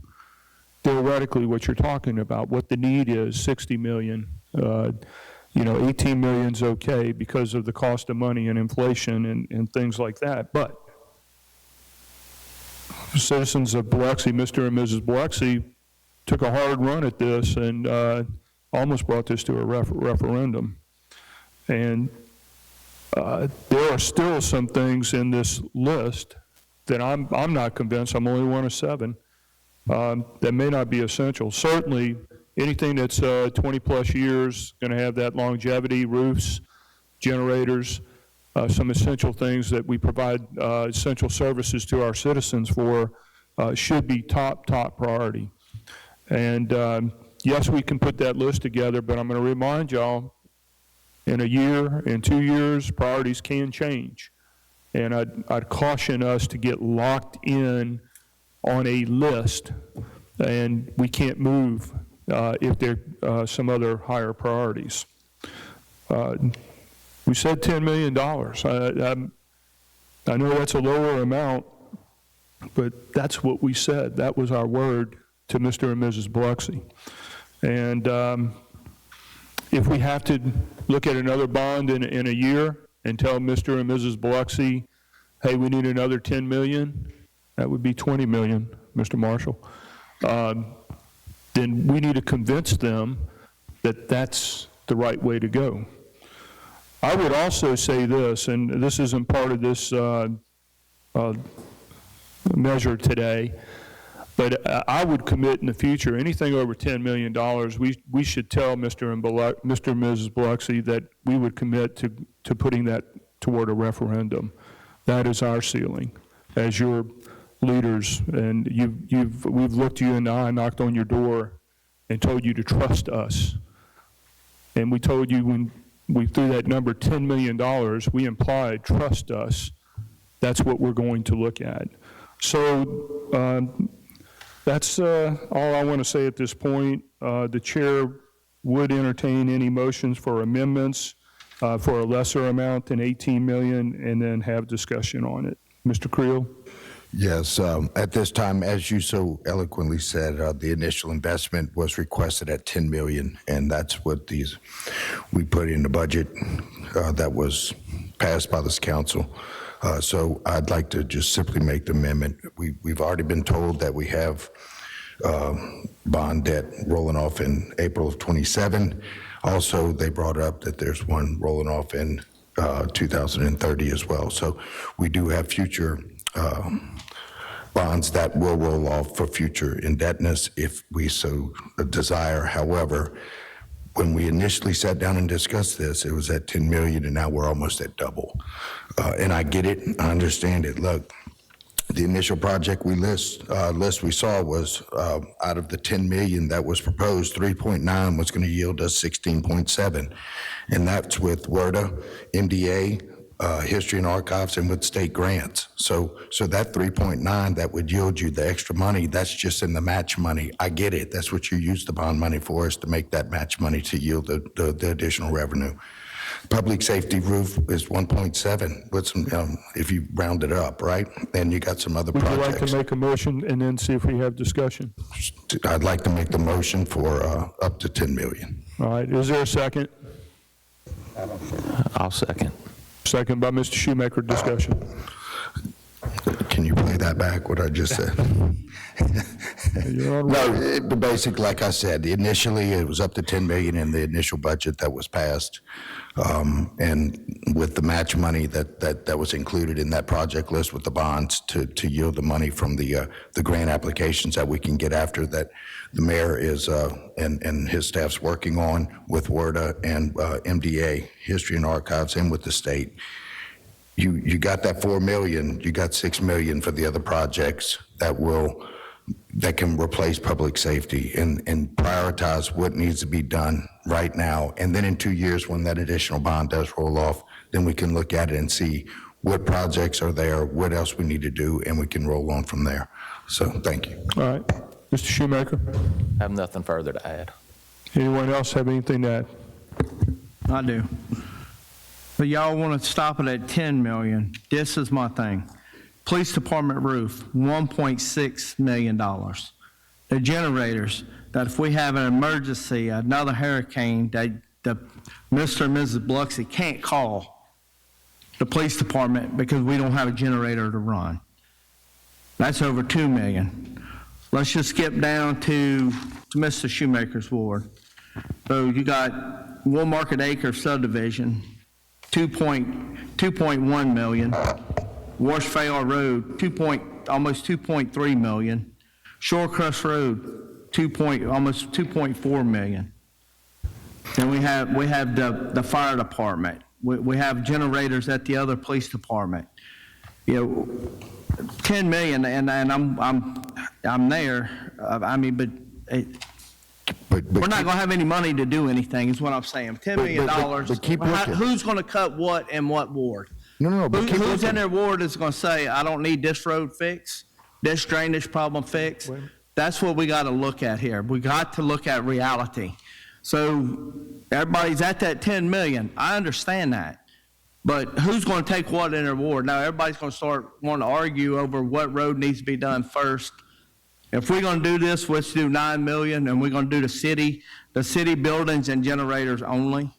I'm fine with that. But we're not going to do any drainage. We ain't doing any dredging. We're not going to vote for anything like that. So we have to look at reality here. And reality is not 10 million. It's nowhere close, because you do the math on these buildings, it's more than 10 million. Wash Fayard. I've got some reality. Wait a minute, one at a time, let's finish. Mr. Gray, finish your. I mean, citizens of Biloxi, this is for every ward, not Ward 1. This is for the whole city. So we have to look at it that way also. I mean, 10 million sounds great. I mean, I would like to stay around 8, 9, but reality is what it is. We get hammered on everything, the drainages, the roads. We have an opportunity to fix it, guys. We have to look at that. So, and I'm open, and I'm with everybody else, so let's see where everybody's at. So keep looking. The 4 projects you mentioned in Ward 7, that's the $4 million that's going to yield you 16.7. That's the grant money. In addition to this, you got another 300,000 for City Hall security repair renovation, which comes through another grant program. There's Go Mesa money. If you hit the nail right on the head. Let's do the 10 million just for city buildings, and guess what? You have your MIMA money that also is good for drainage, for roads, for paving, for infrastructure. We just got to pull the trigger on that. I get what you're saying, and this is all wards. I didn't mention one project in Ward 4. Because, so I'm just saying, Lauren Falls, those guys over there are swimming. But at the same time, you have to live within your means. And I get, listen, the way it's presented to us today is we're going to have all this extra money. Well, we don't have all that extra money today. So what I'm saying is live within your means with the 10 million. Guess what? In 2 years, we don't know where we're going to be. We may be in better shape to where we can go after more money. The interest rate may not be 4.25. It may be back down to the 2. You don't know. But I know this. The initial thing that we voted, that we put out, was up to 10 million, and now we're almost at double. And keep in mind, just because you have the money, don't mean it gets done. Last I checked, we don't have the employees to get these projects done. So the money can sit there, and if we don't have the people to go out there and facilitate the projects, they're not getting done anyway. Also, you're talking about your projects. We don't have say-so other than to approve the projects that they set forth in front of us. So the roads that you're talking about widening, if he doesn't bring it over here and sit it in front of us, we can't widen that road. Well, I'm just telling you. So, and I respect your opinion, 1,000%. You hit it right on the head. If the 10 million is just public buildings, let's go and get it done, get the match money that we need for the other projects, and then we look at it. Okay. Mr. Shoemaker. Yeah, with 10 million, wait a minute. There's no way. Wait a minute. Mr. Shoemaker. I had a lot to say. I'm not going to say everything I was going to a couple minutes ago, which is probably a great thing. However, what I will say is I was in that police department as a city employee with the black mold until I retired in 2018. So I've lived it. I know exactly what we need at the police department because I was there. The generators we should have bought, quite frankly, before hurricane season this year. Every year we're putting it off. And I know we've talked about that and beat that to death. Things we should have done years ago, absolutely, without a doubt. We should have done a lot of things a long time ago. The roofs have to be fixed, air conditioners have to be fixed, and we need generators. Quite frankly, that list, 18 million doesn't cover hardly anything on that list. Councilman Creel just said it. We don't know what's going to happen, what we're going to get on that list until the mayor and the administration comes to us. We have no say in anything. Certainly, and I'm all about the city, but since someone brought up Ward 7, let me go ahead and address Ward 7. We did get annexed, I believe in 1999, 26 years ago-ish, and we didn't ask to be. And today, 26 years later, water, drainage, sewer, streets, widening, curbs, I could go through the list for the next 15 minutes. Every other ward in this city has, that Ward 7 does not. Would I love to get those Projects completed in Ward 7, 1,000%, and so would every resident that lives in Ward 7, 100, no doubt. Do I think, and in all honesty, do I think it's going to happen? And I hate to be pessimistic, but no, I do not. And that has no bearing on my $10 million. I think $18 million is double almost what we originally said with the $10 million bond. We absolutely have to repair the issues with the city buildings, the generator, and things like that. Now, if y'all want to support $18 million, absolutely, we're up here as a whole. 4 of the 7 have to vote on that, and that's fine. Y'all vote for it. I'm staying at 10, and I'll be quiet for now. That's all I have. Thank you. Mr. Marshall. We've already discussed that. If you're going to go with 10, that means that the things that you're complaining about won't happen. The things that your ward needs won't happen because you chose not to do it. Well, if you're going to stay with that 10, we asked the mayor already, are we in a financial position to do this? The answer was yes. The bond attorney, the bond lawyers have already said we are well within our financial means to do this. So the question is, do you want to make the sacrifice of telling your constituents that you didn't want to give them the funds? Will we make the mayor do it? If you don't have the money to do it, you can say all you want to argue the money's not there, but the money was there. We have a chance then to say, this is what we want, this is what we want, this is what we need. But the money is not there. You vote to turn the money away. How can you go and face that man right there? You turn the money away. You turn the money away. We can't make it no prettier. You know, I went out and looking at a piece of property. I know what I want to pay. I know what I need to pay. I'm paying more for that property, but that's what we need. That's the location we need it at. Me and my wife, we're looking at the numbers. We look at the numbers. We're like, we're going to have to swallow that because this is what's necessary to do this. I started building the building 5 years ago. I'm looking at the numbers now. Man, if I had wrong, just did what I did it 5 years ago, I wouldn't be spending money that I'm spending. We have to make the choices that are difficult to make. That's what they send us up here for. You have to be able to explain to them, say, I can't argue with the mayor to spend the money if I voted to not even receive the money. Mr. Now.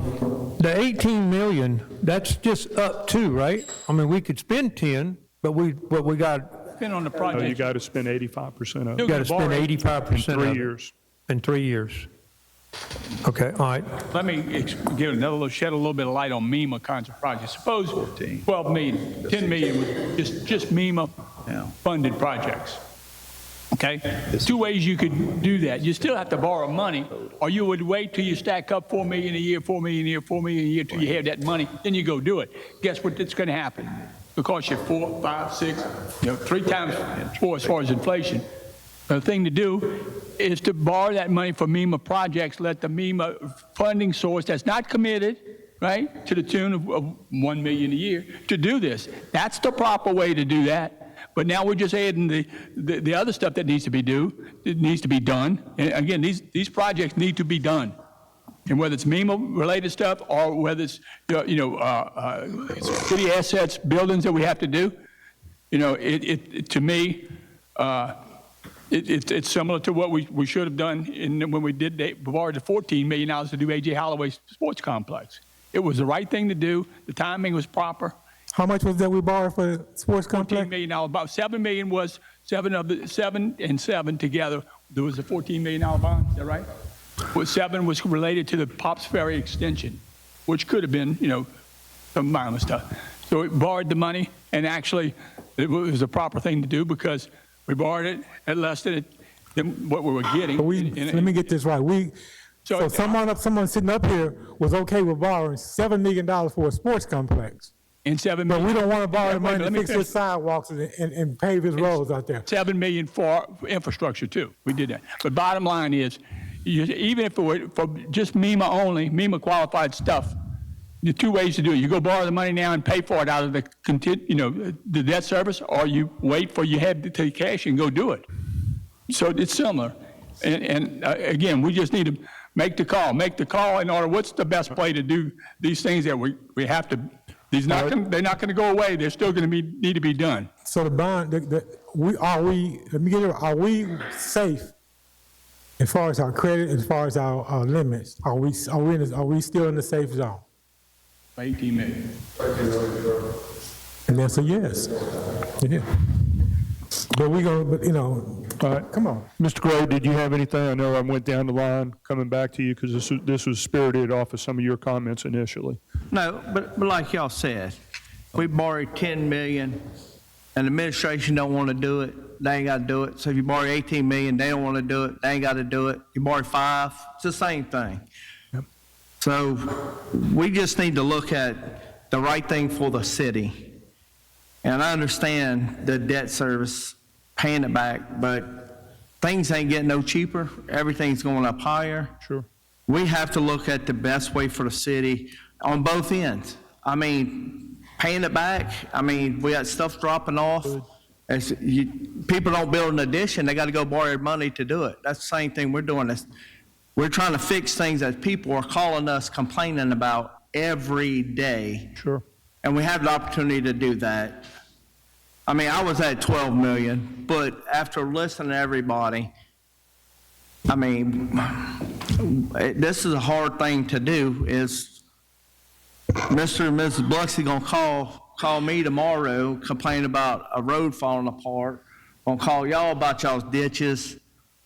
I mean, we have to come together here and do it the right thing for the city. I just want to hear what everybody else is doing before I make a decision. Thank you, Mr. Gray. Mr. Tisdale.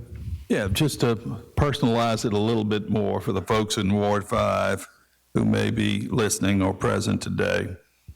I'm looking at 4 projects, and the engineering department is well aware of these. Out in Edgewater Estates, their water lines are falling apart. I can't tell you how many water line breaks that contractors or public works has gone out at all hours of the night, but it's been a bunch. Certainly, they should be able to depend on fresh, clean water. All right, it took a number of years to get the water lines replaced in Bay Vista subdivision. That took a while. And we're grateful for that. Same situation, the water lines, it's the old transite stuff, so it's probably 50, 60. They should have been replaced 20 years ago at least, but they're getting replaced now. So if we look just at certain things, sticking to 10 million, I don't think they're going to get fresh water if we're sticking to just, I guess, facility repairs and generators and things like that, city buildings. The other thing is Pine Grove, a small community, small neighborhood. I've got the county lined up. They'll help with the paving, but there's an infrastructure issue underground. We don't have the money, and I send a picture every year and try and get that done, so that's something else that won't happen. I don't think the folks who live in my ward should have to wait another 2, 3, or 4 years for that kind of work to get done. That's all. And in looking at, I'm speaking with Mr. Shoemaker here, and looking at if we approve $14 million or $15 million for the bond issue with the appropriate grants that we get, WRDA grants and so forth, ostensibly we could get $25 million worth of work done. So I hear what Mr. Gray says, I hear what Mr. Creel and Mr. Glavin say, but I'm thinking some of these things are long overdue in our wards, and that's why when we started talking about projects like this, you may recall the mayor said, here's some things I got to have. I think it totaled $12 million at the time, Mayor. I think it was somewhere around there. And I'm thinking, well, I spoke with each of you individually. There's some things we want done. The mayor's got things he wants done, but we want some things done in our ward that, in this instance, we've been trying to get done for a number of years. The public works can't do the work. The contractors can't do the work if you don't have the money or you don't have the personnel. I'll just leave it there. Thank you. Thank you, Mr. Tisdale. Any other comments before maybe I'll wrap this segment up? This is just one amendment. If it fails, we'll go on to another amendment. Mr. Nail? If we borrowed 18 million, is that going to hurt the taxpayers at all? Are they going to even feel this at all? No, not, and I say that meaning that the debt service millage will not go up. Debt service millage is not going up, will go up. That means. Okay. So I wouldn't think the taxpayers would have a problem with this, then, would it? They get what they want, and it wouldn't hurt their pocketbook. All right, thank you. I just got an email that there's a bad sinkhole on Gill Avenue in Irish Hill. It's another one that we're trying to get fixed, and our roads are falling apart. It's another reason why we need to look at more than $10 million. That's all I have. All right, this may not pass, and we may have to move on to another amendment. I've been waiting patiently for a couple comments, and I'm hearing some things. I know 4 of you have been up here 1 year, and there's a lot you want to get done immediately or in 1 year or 2 years. I've had the privilege and honor to serve for 14 years, and I know that feeling. I know that feeling wanting to get something done, especially in your first year, but it didn't happen that way. I hear somebody talk about mold and mildew at a police or fire station.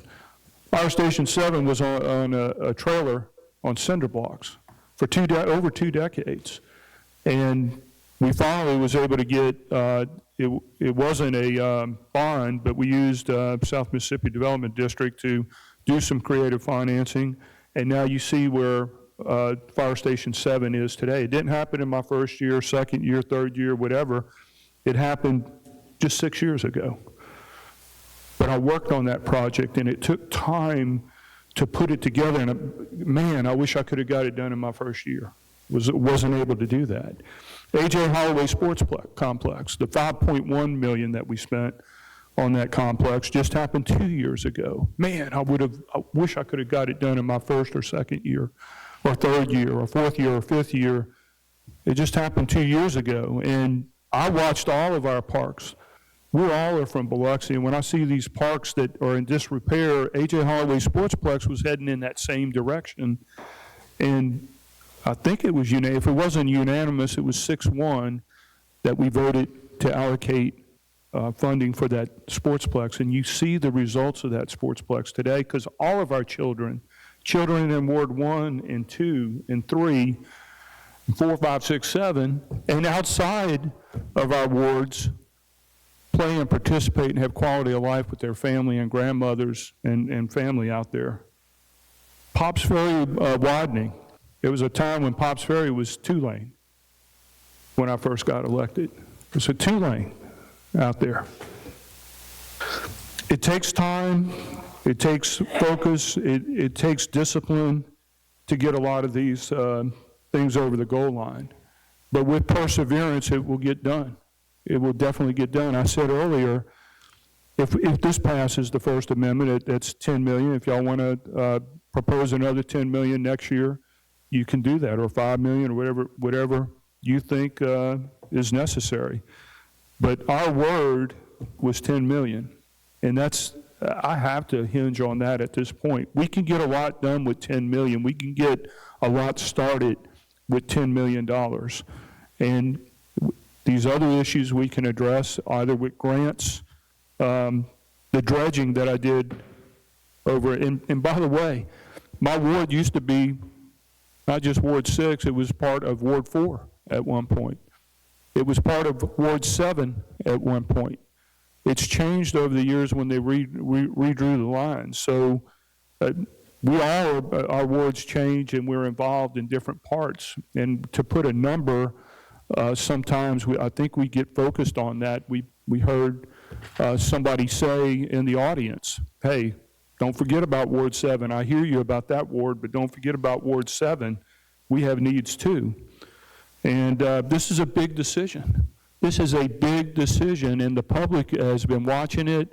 The Save Our Debt initiative didn't happen because people didn't care. They care. They don't care, they care. So that's going to be my position, and if it moves to a different amount, and that's the consensus of this council, we'll move Biloxi forward because of it. I respect your. And that concludes my comments. If we want to talk about it a little bit more before we vote, we can. Yeah, Mr. Marshall, you're recognized. I respect your position, but your position when you borrowed $5.1 million for one park, and you still, at that time you borrowed it, you still had mold over it. No, you still had mold in that police department. You still had that situation going on over there where your police officers couldn't go into certain rooms. I hear you, Mr. Marshall. I'm talking. I know you are. I'm talking. You still had Ward 7 out there, didn't have sidewalks, didn't have widened roads, but you put AstroTurf out there on your ground. No one, you said 6-1, which means that they supported you. They supported you. We're asking you to support the people who have their roads repaired. If you don't give them the money, how they gonna do it? You tell them, wait, 4 more years, 5 more years, then what's gonna be your excuse? You talking about your money that you spent on widening Pop Ferry. My excuse is my word. Our word is not an excuse. We said 10 million. And that is unrealistic, and I'm speaking still. You talk about Pop Ferry, which is in your ward. All this is your money. But when it comes to your money for what you want, oh, it's fine, it's okay. But when Ward 2 needs something, it's a problem. We're not gonna say no to Ward 2. We're not here to argue. We're here because of the fact that I have the floor. I know you do. I have the but when you floor. say something that's not true, President, I have the floor. When you say stuff that's not true, Mr. President, I'll wait till you get through. We have to have order. I have the floor. When we ask for something in each of these wards, we're telling you not because we have a wish list, we're telling you because this is what's needed. If your number of 10 million was what we said then, we didn't know all of this. We didn't know that his library is going to be closed. We did not know this. We did not know, at that time, I didn't even know that the police department had mold all in it. But you knew that when you went and when you put the AstroTurf down. All right, that's a mischaracterization. All right, Mr. Tisdale, one final comment and we'll vote. Jason, is your boss or your assistant who was beside you with the calculator, is she still out there? No, that was Lindsay Ray. Okay. Okay. So we said that the note on 18 million for a 20-year bond would be 1.3 million? Right. Okay. So what would it be for 10 million? Roughly. About how much? Right, okay, $1 million. That's all I have.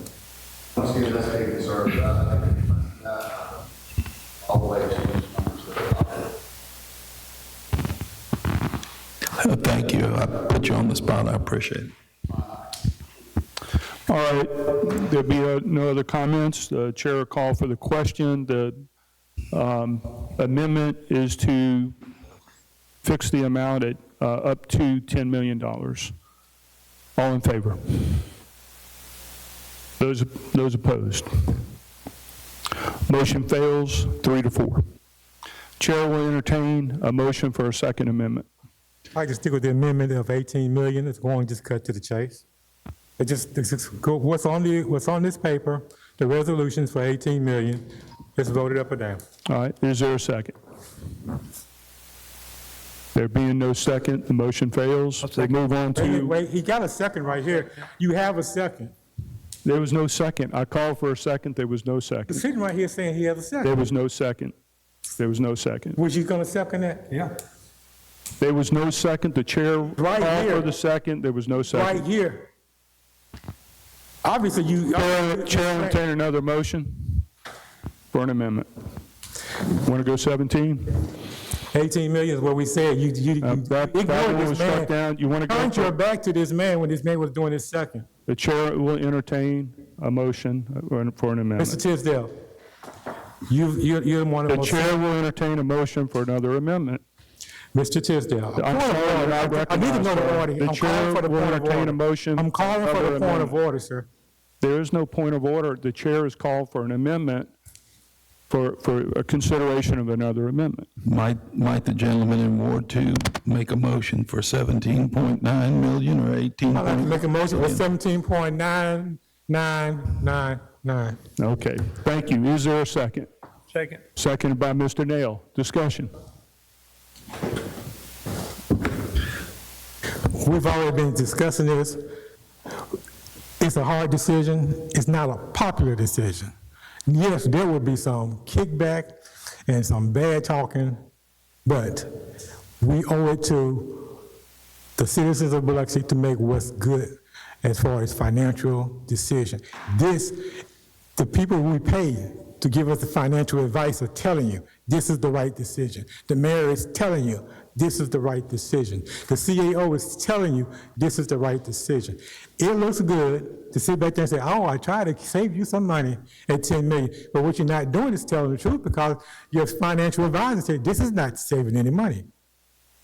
Borrowing less than is needed is not saving any money. Waiting to go back and borrow again in 5 years from now, 3 years from now, is making the cost go up.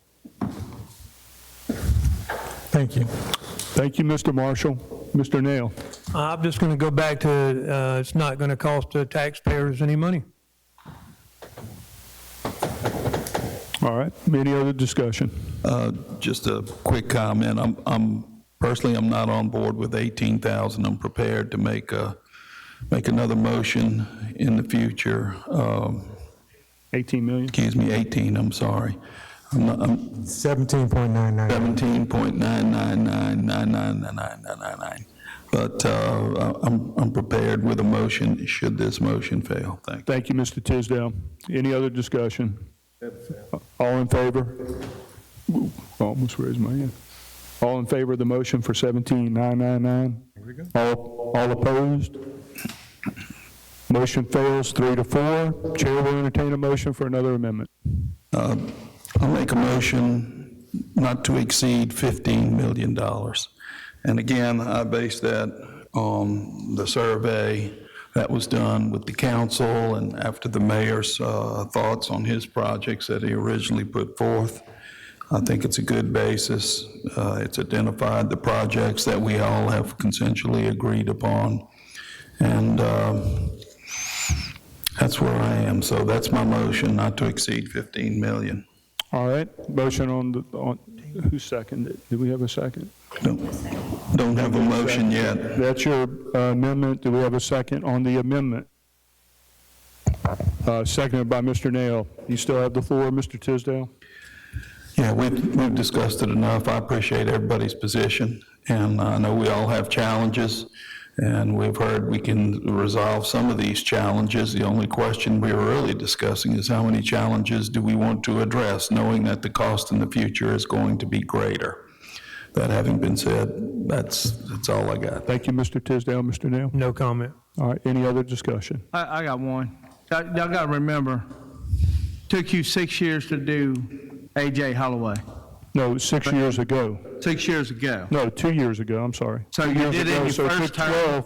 Took 12 years. 12 years, Yep. and that's great. What I'm saying is, I got elected for 4. I didn't get elected for 8. And this is the problem is, I'm not guaranteed my next election. And I'm fine with that, because the people get things done now, that's what they care about. And I'm not a fan of 18 million, but I see what the problem is. The problem is we don't have any money, and we have the opportunity to do something now. Not later, not 4 years, not 5 years. So if we only do this bond for 10 million, we don't have, I'm not guaranteed to come help in 3 years. And I'm fine with that. The people vote me in, they vote me out, and I'm okay with that. But while I'm here, I'm going to do the best I can while I'm here. That's all I have. Mr. Gray, really appreciate your sincere comments, really do. Any other discussion? I'm with Mr. Gray. We're here to do a job. It's not pleasurable. They vote me out for doing my job, for speaking up, saving the city the money that we need to save the city the money. I'm willing to accept that fate. But for right now, I can't fix the problem without any money. period. All right. Any other comments? Mr. Creel. Councilman Tisdale, just a quick question. So based on the up to 15 million that you submitted, that's in relation to the project list we have in front of us that would yield the additional what's that, 11 million in match money according to this, correct? So 14 with the 25.6, is that with the spreadsheet? With the projects that are highlighted here, okay? So you see that there's on the column on the left with the figures, you've got bond funds for the project. So that's where this amount of bond money would go towards that project. So out of the 14. Hang on just a moment. Then next to that, you've got the engineer's cost estimate for those projects. Okay, and there it hinges on some federal grants like WORD and so forth. But that was the whole purpose of me expending, I guess, the time and energy to hear from everybody to get a consensus. So when we got to this point, we'd know exactly what we would ask for. And that total was 14 million, but I suspect we'll need a little more just based on the time that's going to elapse and contingency fund and everything. That's where the $15 million came from. So out of those that are highlighted, that equal the 14. Right. It looks like 1, 2, 3, 4, 5, 6, 7 projects are MIMA eligible. On the first page, there are, the other thing you need to look at is you see the mayor's priority rank column and then a council tally and then a MIMA eligible column. So in the MIMA eligible column, you'll see that some of those projects there was not consensual agreement on. And those still could be funded with MIMA funds.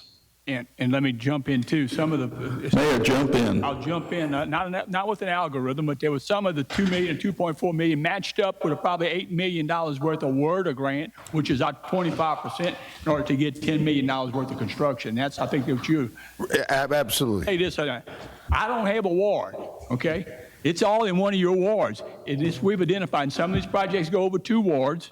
But we're going to work together. I mean, this is not, I don't have a favorite. It's a project that we've identified that we need. And I can tell you, Rick, Peter, and I, and everybody on our team are going to be working with you to turn out as very much as the greatest project we can get. And everything that we do or we propose, you're going to have to approve. So it's not like us and they or them and everybody. It's just together we do this. So I'm encouraged that we're at a number, I think, from our financial people, that's a reasonable, a reasonable amount to work with. And if we need, to do some things in additional, we'll do that. But I think, again, this part of the bond is the match for a greater construction. I think that's the point you were trying to make. So we're going to get $4 million in the 2 big projects, that will cost us 20% of about $8 or $6 million in those cases. We're going to get a pretty good chunk of return for that $2 million match part of this bond. Right. So so now, with that being said, I know the resolution as it sits in front of us is up to 18 million. However, we have an amendment for up to 15 million. How are you comfortable with up to 15?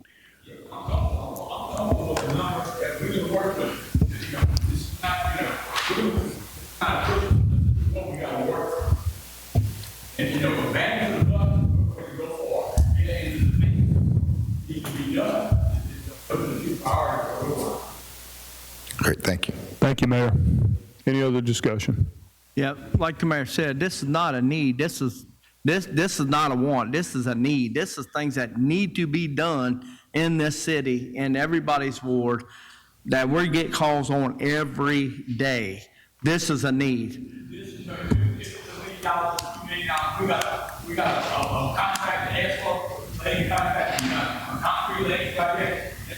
I need this done, that's the funding source. Or Parks and Recreation, we got a number of things related to there. I need playground in place. We got some funding within the criteria. And with this MEMA money, we got to have match money, correct? That's right. So we ain't got any, we don't Well, do I it, mean, we ain't get no match money. That was the point. You know, Yeah. significant 25% on some of these WRDA grants, which is, you know, and we may get another 10 million of it at some point down the road. That was the first 10 that we identified, wasn't it? First 10 that we got in our hand, you know, getting ready to deliver by Congress. But it's all water and sewer related. Right, but if you ain't got any match money, you ain't got no MEMA money. You need match money to get it done. Right, thank you. Mr. Tisdale. Yep. Mr. Tisdale. Yes, sir. We're still in discussions. I recognize your 15. What I'm willing to suggest is, well, I'm at the 18, 7.9999. You're at 15. Okay, they're going to stick with their 10, and I respect that. I respect them sticking with their 10. Between you, could you work with us on this end if we split the difference to the 16.5? We'll do it after this. If negotiating? We go back to another one. What we got to do for the people. And we're splitting the difference that'll get us going. Or we can roll it down. But I don't expect them to change from their 10. They're very clear about that, and I respect that. But you and I know something's got to be done. Okay, we're willing to say, okay, let's split the difference between the 15 and the 7.9999, 17.9999. That will give us the 15. That will give us 16.5 in my calculation. Right. Can we do that and we just bite the bullet on it? Would you be willing to pull yours? With all the respect going around, and I respect your opinion, I offered this figure because it seems reasonable based just on the work that I've done.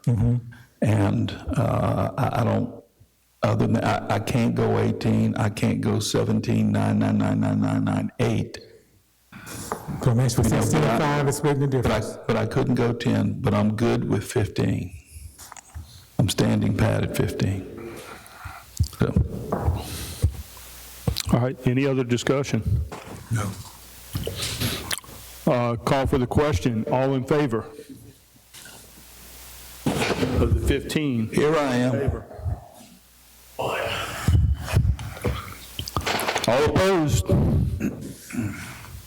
Motion fails. For the point of negotiation. 1 to 6. For the point of negotiation, we're at an impasse. This can go on forever. All right, excuse me. I have to make a motion. I know, excuse me. Chair will entertain a motion for another amendment. I'm going to motion that we do the 16.5. We're giving up something, you're giving up something. It seems like we're at the crossroads. We got to put up a... Will you put a motion on the table and then motion. go for discussion, please? 16.5. All right, the amendment by Mr. Marshall is 16.5. Does it get a second? I'll second. Seconded by Mr. Gray. Mr. Marshall. Okay. I respect them for sticking with the 10. I know you want to stick with the 15. We want to stick with the 18. But in order for us to split the baby, to figure out what we got to do to make this happen, we got to make something happen. And it's not comfortable. I'm not going to like it at the end, but I'm definitely not going to like not having enough to do the project. The work that you've done is why I'm basing my decision on my decision. Yeah, the work that you've done, like I said, his library, it was closed. His library, they got buckets out right now in his library. It's not even in here. To cut them out and then any other projects coming out, it's not right. There's no way we can keep here and go on trying to do unrealistic numbers of 10 million. We're at that point where I need to give up something, you need to give up something. Would you please do this for the people, please? Is that the end of your discussion? That was a big, man. Okay. That wasn't discussion, that was begging. Okay. Mr. Gray. Like you said earlier, we gave people our word. When we knocked on their door to ask for their vote, we gave them our word we was going to help fix things in this city. And we can't, our word, we're not giving them our word if we don't fix it. And I was around 10 to 12 million, but after listening to it and thinking about this and praying on this, I mean, it's the only thing, this is our only chance to do this. So I think we need to go ahead and go ahead and vote this in All right, 16-5. Thank you, Mr. Gray. Mr. Nail? Like I said, the only thing I would hope, if we do vote this in, that the jobs do get done and the people don't come back 6 months down the road and say, well, we voted the money in, I still don't have asphalt. You know, I'm hoping that work does get done if we vote this in. Any discussion on this side? There being none, call for the question. All in favor? 1, 2, 3, 4. All opposed? Motion passes 4-3. Not. Your prayers work. I didn't think so. I want to say thank you to all the fellow councilmen. I appreciate you standing your ground. I understand why you did it, and I want to thank Dr. Tisdale for taking the bullet for us. Thank you, sir. All right, next item. Still had a job. All the fun's done, I'm going home. Resolution authorizing an entry into a facility rental agreement with Second Lawn Mardi Gras Club and approving a waiver of a facility rental fee for the John Henry Beck Park on July 18, 2026, a waiver of $150. Chair, entertain a motion. Motion. There being, okay, you got it. There's a motion. Do I have a second? Second. Seconded by Mr. Tisdale. Mr. Marshall. What they're going to be doing is every year they go out there and they do a backpack giveaway. They take backpacks for free. They fill them with school supplies. They go out through the community. They go out through the different businesses, and they reach in their own pockets. And they put together backpacks for children who are less fortunate to walk into school with their supplies. We have an issue that a lot of students, not just in Ward 1, Ward 2, but all throughout, it's open to anybody in the city of Biloxi, throughout the city of Biloxi, to show up, and their children will get not just the backpack, they have snacks and things like that for the kids. And this is something where we want our people to do. We want nonprofits to come forward and do exactly this. Mr. Jamie?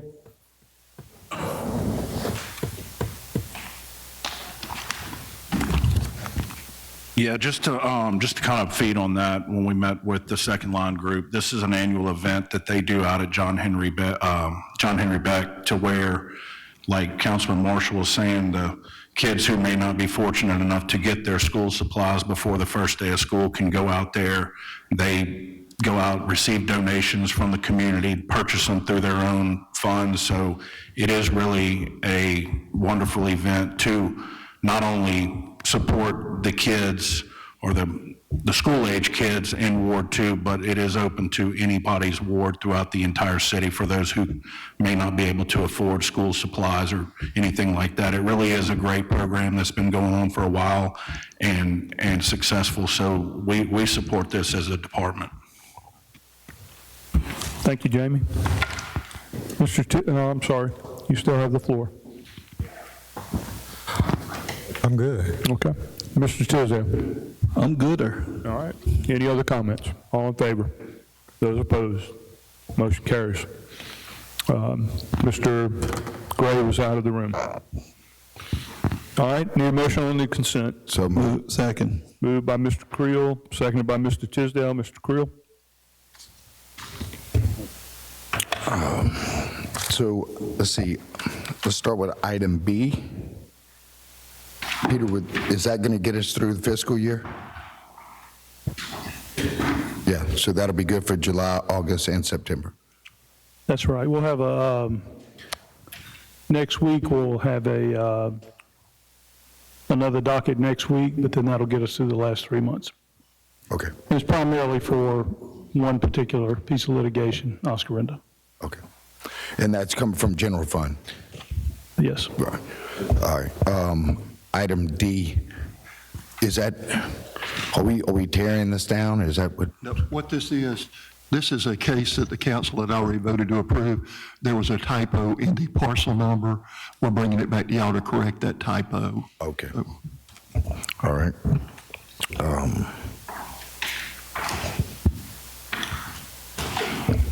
All right, so let's see, I, J, and L, I believe, all have to do with the same area, correct?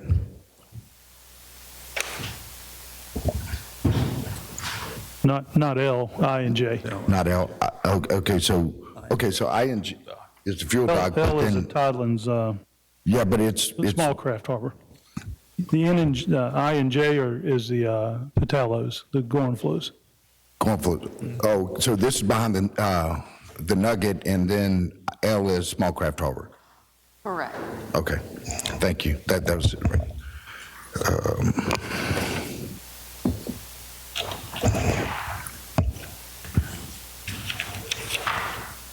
Item Y. And I know Mr. Wheeler's in here if we have any further questions.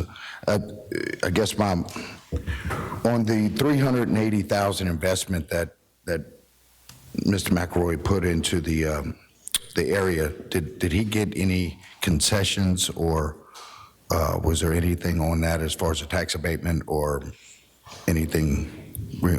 No, we actually increased his rent because he was leasing additional space. So Okay, and one thing leads me to my next question is the current rent, and with the extension, is there an increase with the additional 10 years? yeah, we have CPI indexes that go into effect every 5 years, so those would just continue on.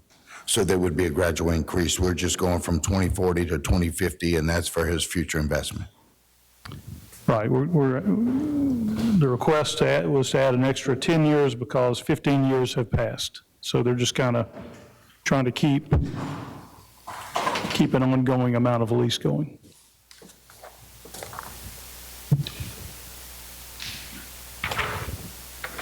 Okay. AA, and I believe we had discussed this. This is the water meters, I believe? And is that MIMA funds used for that? Yes, this is going to be the MIMA funds for this. This will be there, and that was in reference to the project? Correct. Perfect. And then BB, I know this is going to be not a popular question, but Project 999, do we have a balance of what's in Project 999? Okay. All right.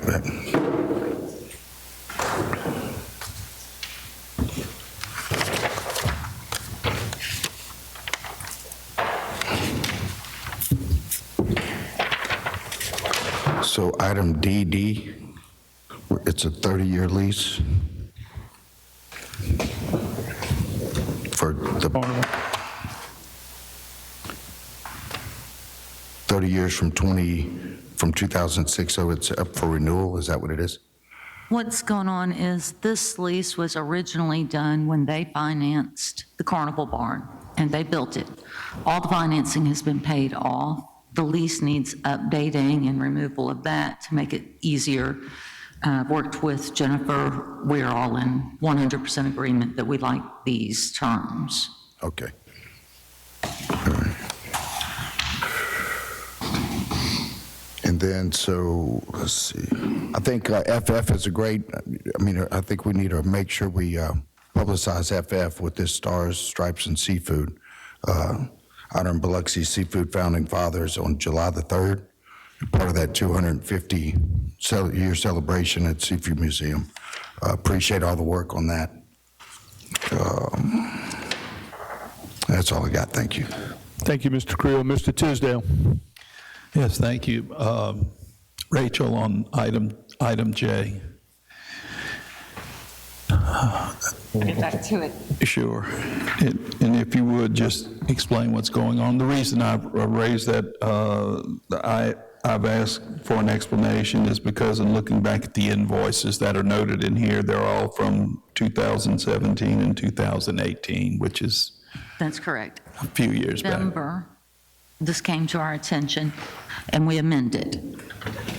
When I sent this, signed by Mr. Paolo and the mayor, to the Secretary of State, he requested one amendment that is insignificant. It inserts the words instead of, I'm trying to grab it.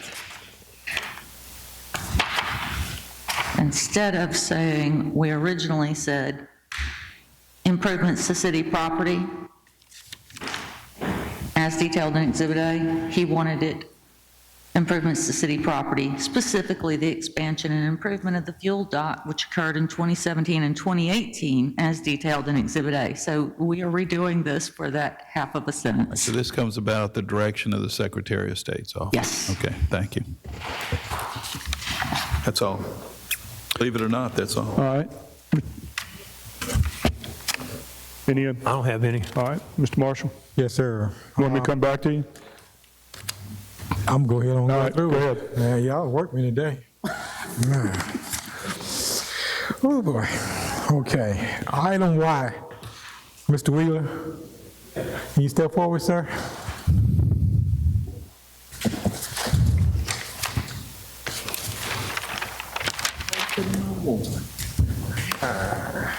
Yes, sir.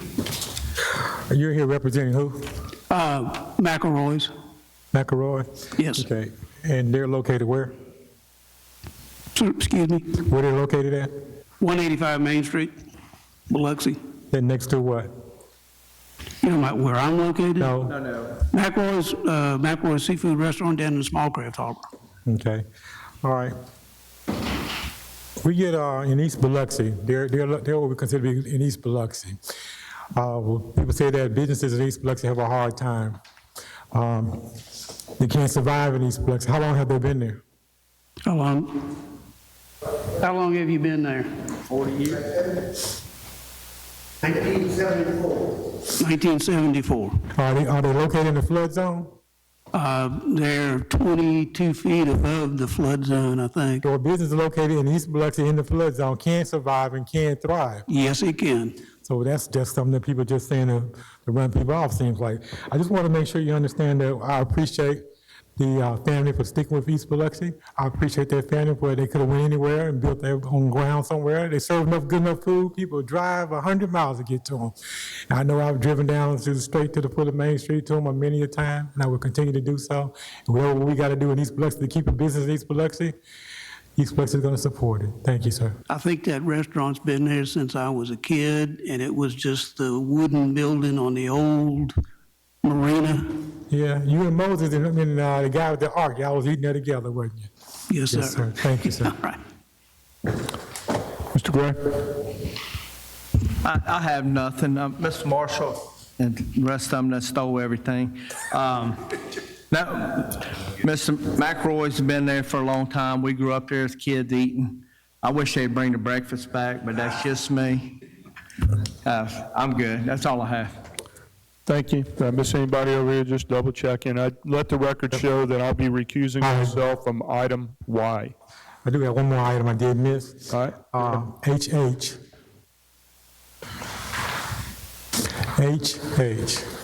Yes, ma'am. I couldn't make heads or tails. I got confused. I was working on this early this morning, and I lost track. My brother called me with some information that I didn't get back to it. Explain it to me, what's going on here. So this particular grant, we're applying for the DSIP grant, which is a grant specifically for communities to support operations of a base and to help with base resiliency, military quality of life. So what we're proposing is to take Judge Siegel, where the new cyber center is, do new sidewalks, utilities all down Judge Siegel to Porter, go north to Division to make that connection, and then south to Highway 90. So it basically will provide a safe walking route through that area for people that are coming and going from the Cyber Center, but it also connects to Division Street for people that are military and others that will be using the Cyber Center. So are there plans for the opening up that gate? It will not be open. There will only be a pedestrian gate on Judge Siegel. So military can cross back and forth through the gate, but not a vehicular gate on Judge Siegel. Connect into Judge Siegel. Correct. Go north all the way down, go east on Judge Siegel. What I'm concerned about is we got businesses. It's got that fancy on wall. Okay, we got businesses there that need any kind of traffic, foot traffic, skateboard traffic, bicycle traffic, any kind of traffic. Yes. Will be coming out of Keesler. Yeah. The Keesler going into the Cyber Center is only a personnel gate there. Yeah. Now, training-wise, if you come up White, remember that turns into Cyber Boulevard. Then you come back towards the east, that's Innovation Drive that ties back in to Judge Seacool. At that point, from where that personnel gate is, coming from Keesler into the Cyber Center, now, as Christie talked about, we're going to do underground utilities down Judge Seacool. Then we're going to have a 8-foot bike lane and then a 5-foot walking lane on there as we go in and redo. Then as we go down Porter, north and south, we're going to redo the sidewalks there as well to make it more efficient and more safe with lighting for individuals to be able to walk. Not only the military, also the individuals that are utilizing the Cyber Center, but any of the residents as well will be able to enjoy that. So what I'm asking is to make sure, and make it very clear, we are going to be able to have an opportunity to increase foot traffic, at least on Judge Seacool, even though the gate is going to be a pedestrian gate. Yes. That's So that would give the us an intent. No gate on Judge Seacool or White Avenue. No gate. There's going to be a pedestrian entrance from Kingsville to the Cyber Center. That's the gate. Personnel walk through. Okay, I understand. Yeah. So when they come out, they are going to come to Judge Seacool.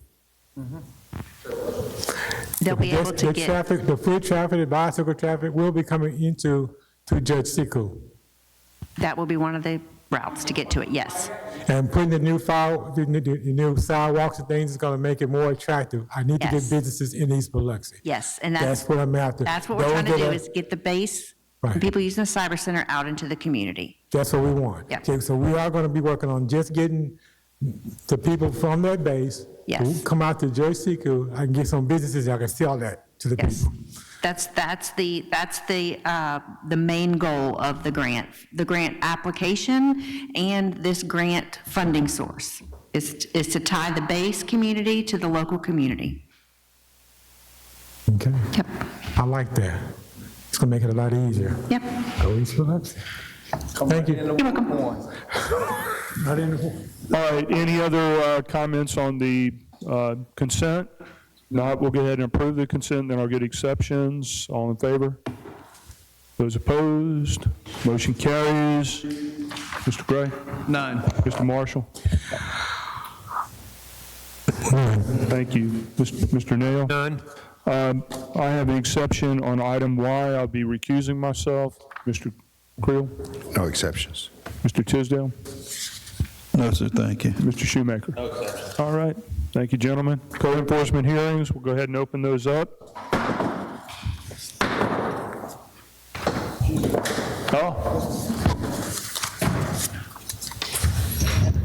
Good afternoon. Good afternoon. Begin Item A anytime. is 8430 Louise Street, Amy Stevens. This is still in violation.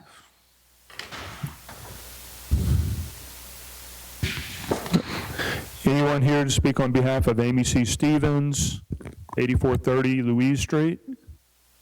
Being no one, this case is closed. Item B, 1734 State Street, Robert and Joanne Meganson. This is still in violation. There's another. Yep. Anyone here to speak on behalf of Robert M. and Joanne J. Meganson, 1734 State Street? There being no one, this case is closed. Item C, 1759 Garden Park, Robert and Jeremiah Daly. This is still in violation. Is there anyone here to speak on behalf of Robert M. and Jeremiah Daly, 1759 Garden Park? There being no one, this case is closed. Item D, 2390 Trafalgar Drive. This is resolved. Item E, 379 Greenwood Drive. This is also resolved. Item F, 238 Delaney Street. the Eddie Mae Smith estate, it is in violation.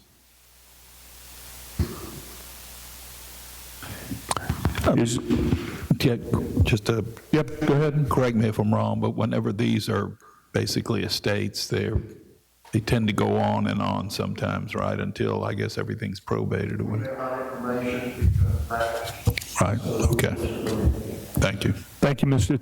Tisdale, for those comments. Anyone here speak on behalf of the estate of Eddie Mae Smith, 238 Delaney Street? There being no one, this case is closed. Item G, 772 Nixon Street, this is still in violation, Community Missionary Baptist Church. On that one, can I ask for a 30-day extension? All right, there's a motion for a 30-day Second. extension by Mr. Marshall, seconded by Mr. Tisdale. Any discussion? Question? Is this a first-time offense, or? It is. Okay, yes. thank you. Okay. Mr. Tisdale, any discussion? No. All right, there being none, all in favor of the extension? All opposed? Extension granted. Next item. Item H, 219 Cuevas Street, this is resolved. Item I, 566 Jefferson Street, this is still in violation, the Tran estate. We already gave them an extension, right? They No, were didn't given contact a 30-day extension on May 5th. Did they call you, contact you, or anything? Did No, they sir. know it? No, sir. Is there anyone speak on behalf of Nagtai Tran Estate, You can't say that. 566 Jefferson Street, Ward 2? There being no one, this case is closed. Item J, Helen Gallat at 0 Bayside Drive, this is still in violation. Is there anyone here to speak on behalf of Helen P. Gallat, 0 Bayside Drive? There being no one, this case is closed. Item K, 1731 William Harrison Drive, Philip Donnell, it's still in violation. Anyone here to speak on behalf of Philip J. Donnell, 1731 William Harrison Drive? There being no one, this case is closed. And item L, 2265 Sabrina Drive, Brenda K. Hart, this is also still in violation. Question by Mr. Creel. So this is the backyard, right? So they got most of the stuff in the front yard in that dumpster, but nothing in the backyard has been addressed. Some of it has been removed, but there's been items added as well. So basically, they moved the stuff from the front to the back, pretty much, yeah. We're having the same problem. Yeah. Mother has daughter took over the house. Same problem is repetitive with both of them. So question is, what actions would we do? Just go clean it up. Y'all approve this, we're gonna hire a contractor to go in and clean up the property and get it back to the tax. And we have done that in the past. At this residence? Yes. And if they happen to clean it up before they get there, there's no assessment? Okay. Okay. In addition, since this is a frequent flyer, have we gotten with our legal to see about the double, triple assessments? Yeah, I'm meeting with Jerry this week on the code, the fee structure right now with some recommendations. It's going to have to go through planning commission and whatnot, but. All right, perfect, thank you. Anyone here to speak on behalf of Brenda K. Hart, 2265 Sabrina Drive? There being no one, this case is closed. Thank you. Thank you. Need a motion on the routine? So moved. Moved by Mr. Tisdale. Is there a second? Mr. Nail? Mr. Tisdale? Any discussion? I have nothing, thank you. Mr. Nail? I have none. Mr. Gray? None. Anyone else? All in favor? Those opposed? Like to entertain a motion to adjourn in the memory of Beryl Bark. So moved. Lewis. Yeah, and we'll all second that, All I right, think. seconded by everybody. All in favor? Those opposed? We stand adjourned.